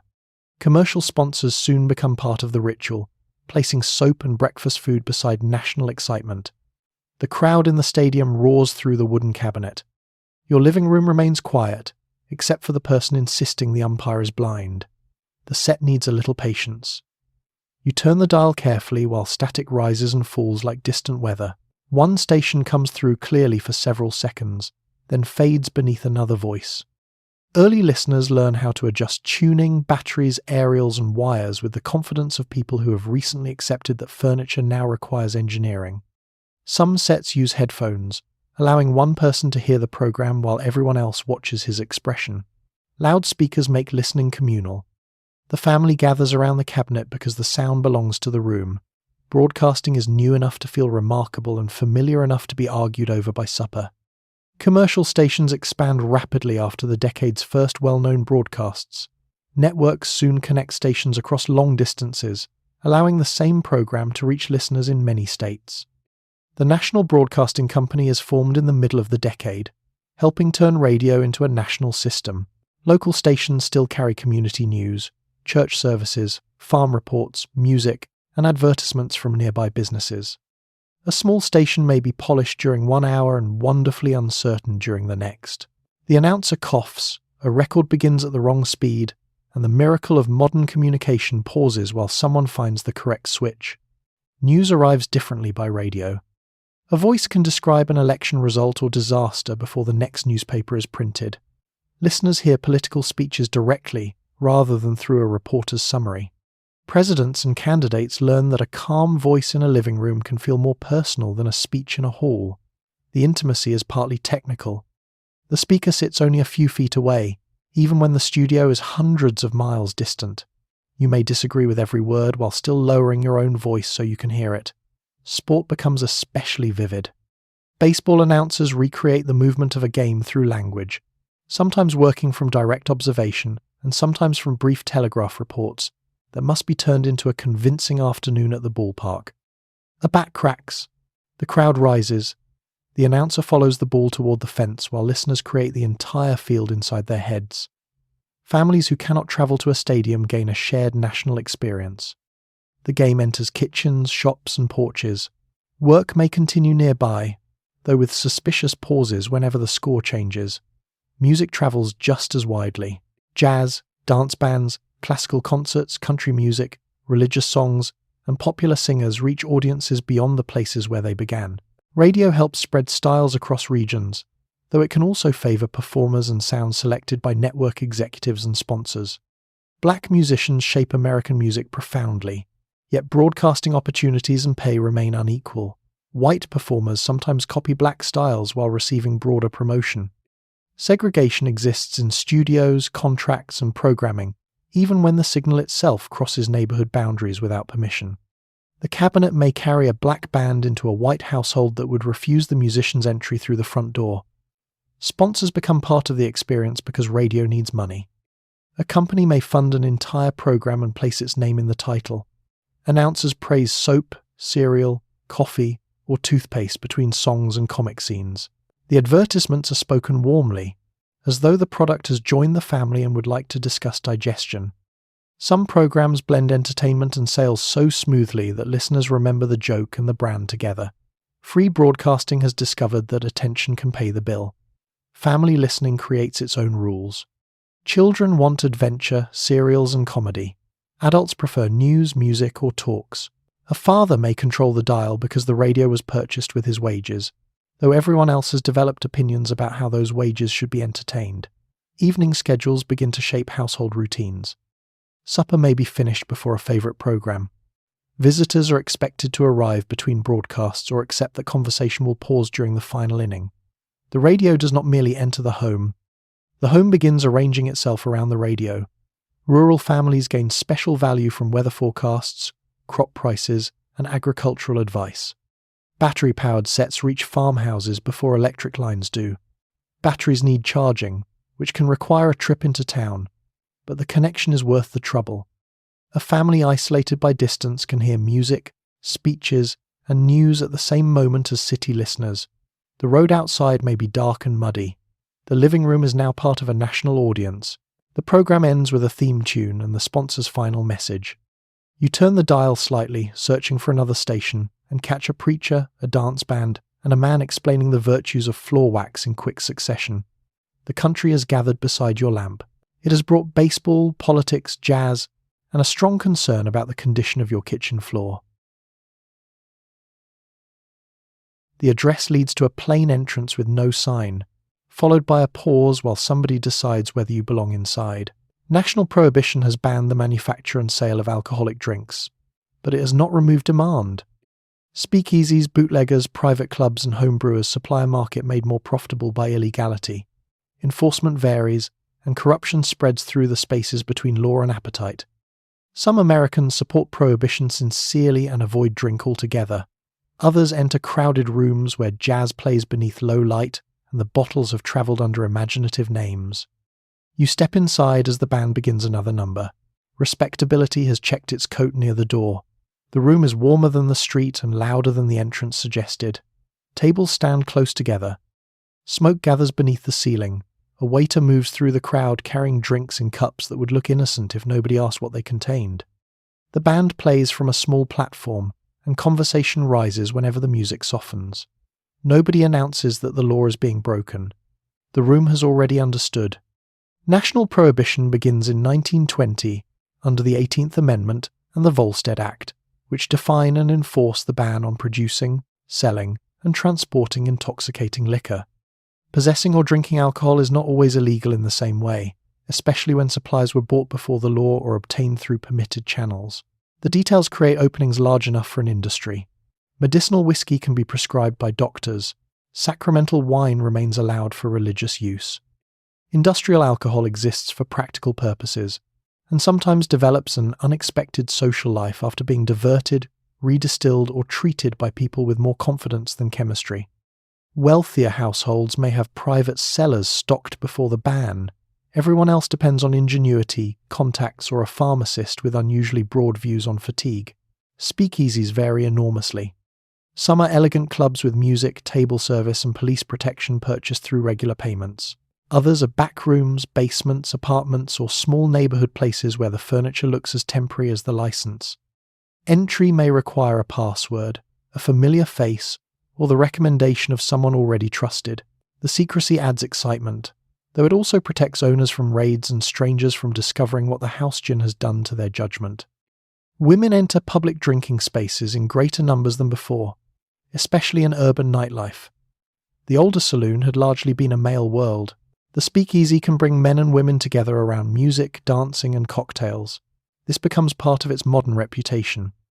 A young woman may order a drink, smoke in public, and dance without the same formal supervision expected by an earlier generation. Freedom and danger arrive together. Poorly made liquor can cause blindness, poisoning, or death. A stylish glass does not improve the contents. Bootlegging becomes highly profitable because the law has increased risk without ending demand. Liquor crosses borders from Canada, arrives by sea, moves through warehouses, and travels inside vehicles designed to discourage inspection. Organised crime groups build networks around supply, protection, and territory. Violence follows where markets are valuable, and legal courts cannot settle business disputes. Newspapers turn gangsters into public figures, sometimes treating murder, tailored suits, and restaurant ownership as parts of one colourful profession. The glamour hides the people threatened, bribed, or killed along the route. Enforcement is difficult. Federal agents are too few for the scale of the trade. Local police may be committed, indifferent, or paid to misunderstand what happens behind certain doors. Juries can be reluctant to convict neighbours for behaviour. Many citizens no longer consider shameful. Politicians publicly support the law while private parties remain well supplied. A raid may close one club for a night and open another across the street before the evidence has been labelled. Corruption does not merely weaken enforcement, it becomes part of the cost of doing business. Prohibition has sincere supporters. Temperance activists have spent decades linking alcohol to domestic violence, poverty, workplace accidents, and the political power of saloons. Many women support the ban because they have seen wages spent at bars and families harmed by heavy drinking. Churches, rural communities, and reform organisations continue defending it. Alcohol consumption falls sharply at first and remains lower than before the ban for some time. The law is not a complete failure, though its failures are unusually musical and easy to photograph. Class shapes the experience. A wealthy drinker can enter a private club or receive a medical prescription. A working-class person may buy uncertain liquor from a local seller and face harsher police attention. Race affects enforcement too. Black and immigrant neighborhoods can be raided aggressively while fashionable white establishments operate through political connections.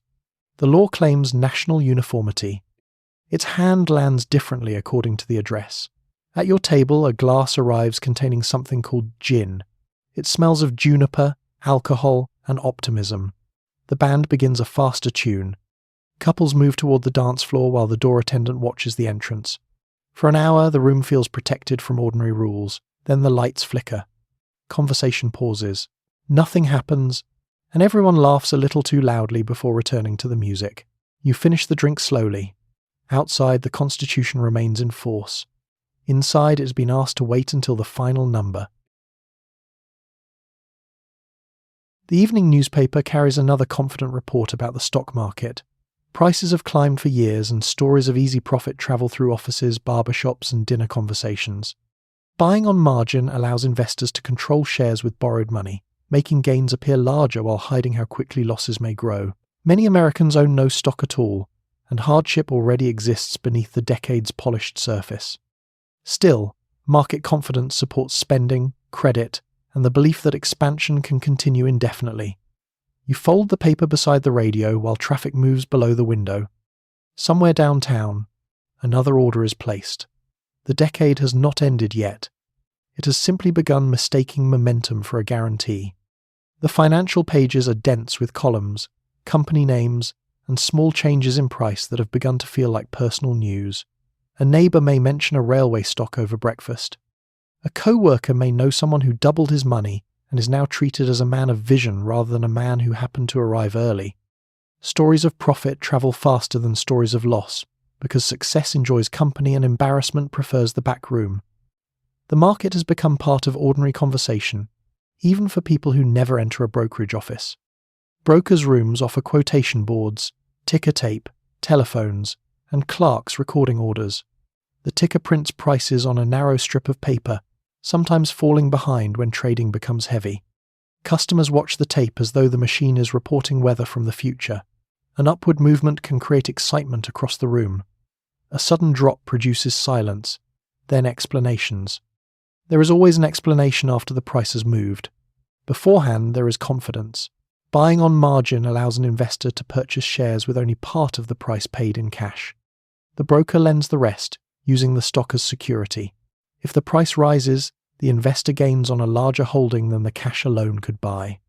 If it falls far enough, the broker issues a margin call and demands more money. The arrangement turns modest savings into larger exposure, with a speed that feels sophisticated until the direction changes. A rising market makes leverage look like intelligence. A falling one restores the arithmetic. Banks and brokers help supply credit, while easy money and public optimism feed speculation. Investment trusts gather funds and promise professional management. Newspapers celebrate industrial growth, automobiles, electrical goods, chemicals, radio companies, and the new consumer economy. Some firms are genuinely profitable and innovative. Others are valued on expectations that have become detached from ordinary earnings. The line between investment and speculation grows thin enough to be crossed without noticing. Yet the prosperity of the 1920s is never shared evenly. Farmers have struggled through much of the decade. Many workers remain on low wages or face unstable employment. Black Americans encounter discrimination in jobs, housing, and credit. Rural districts may lack the electricity needed to enjoy the appliances advertised as evidence of national abundance. Wealth is concentrated, and consumer spending is supported partly by installment debt. The stock market becomes a bright symbol of prosperity while much of the country remains outside its direct rewards. Even among investors, ownership is not as universal as later stories sometimes imply. Most Americans do not own shares. The market's influence comes through banks, business confidence, newspapers, credit, and the expectations surrounding the wider economy. When share prices rise, companies and wealthy investors feel richer. Spending and lending become easier. The national mood lifts. Confidence itself begins doing economic work. That is useful while confidence remains employed. Warnings appear before the final crisis. Some economists and bankers question speculation. Interest rates change. Construction slows in places. Certain industries struggle with overproduction and weak demand. The market suffers sharp breaks and then recovers, teaching investors that every decline is temporary. Each recovery strengthens the belief that caution belongs to people who missed the last rise. A person who sells early may watch prices climb without him and feel foolish. A person who borrows to stay in may be praised for courage. The market has developed a talent for punishing restraint before it punishes recklessness. In October of 1929, selling accelerates. Prices fall sharply, then plunge amid confusion and enormous volume. Ticker machines lag behind actual trades, so customers may not know the current value of what they own. Margin calls arrive. Investors sell to raise cash, pushing prices lower and creating more calls. Bankers attempt to steady confidence, and brief rallies offer hope, but the damage continues. The crash does not create every weakness that follows, nor does it alone cause the Great Depression. Bank failures, falling demand, debt, policy errors, and international problems deepen the disaster over the years ahead. Still, the crash becomes the dramatic moment when the decade's promise stops sounding permanent. You remain beside the radio before that final turn, reading another report of record prices. A dance band plays softly from the cabinet. Motorcars move along the avenue, department store windows glow, and office towers keep their lights on above the street. Nothing in the room appears ready to collapse. That is one of history's quieter tricks. The future rarely enters wearing its date. You fold the newspaper and place it on the table. The market will open again in the morning. For tonight, the music continues, the payments remain due, and prosperity has not yet learned how quickly a crowded room can reach the door. And now the last program has faded from the radio. The streetcar rails have gone quiet, and the windows of the 1920s are beginning to dim. The radiator settles behind the wall with a final knock. Outside, a motorcar cools while a milk wagon waits for morning. Somewhere, a servant has answered the last bell and closed the kitchen door. A factory worker has washed the dust from tired hands. Far beyond the city lights, a farm family turns down a kerosene lamp. You have spent the day inside a decade that loved speed and polish, even when the hot water failed and the household budget had other plans. Electric machines promised freedom, then waited for someone to fill them, clean them, and keep them from crossing the kitchen. Women stepped into offices and polling booths while advice followed behind with its hat already on. Black families built new lives in northern cities, creating communities amid crowded housing, unfair work, and doors that still refused to open. Immigrant families learned new words in evening classrooms, then carried older ones home to the supper table. On farms and factory floors, ordinary people kept working while the nation admired its own reflection in a department store window. They were not unfinished lives waiting for the future to improve them. They made homes from narrow rooms. They found companionship across cafe tables and telephone wires. They raised families, created art, and met uncertainty with skill that rarely appeared in advertisements. Their world could be unfair and exhausting. It was also full of humour, invention, and quiet care. Let the old city settle now. Leave the coal furnace in the cellar and the payment book inside its drawer. The doctor's black bag can remain beside another bed. The party line may continue sharing somebody else's news. Feel the steady warmth around you. Notice the clean water nearby and the dependable light above the room. You have the privacy to rest without a bell waiting downstairs or a landlady listening for the front door. The newspaper has been folded. The market has closed. The dance band has packed away its instruments. You are back in the present, safe beneath the blankets, with nothing left to purchase or prove tonight. Let the decade keep its noise. You may keep the quiet, and let sleep arrive without needing an appointment. Have a good night.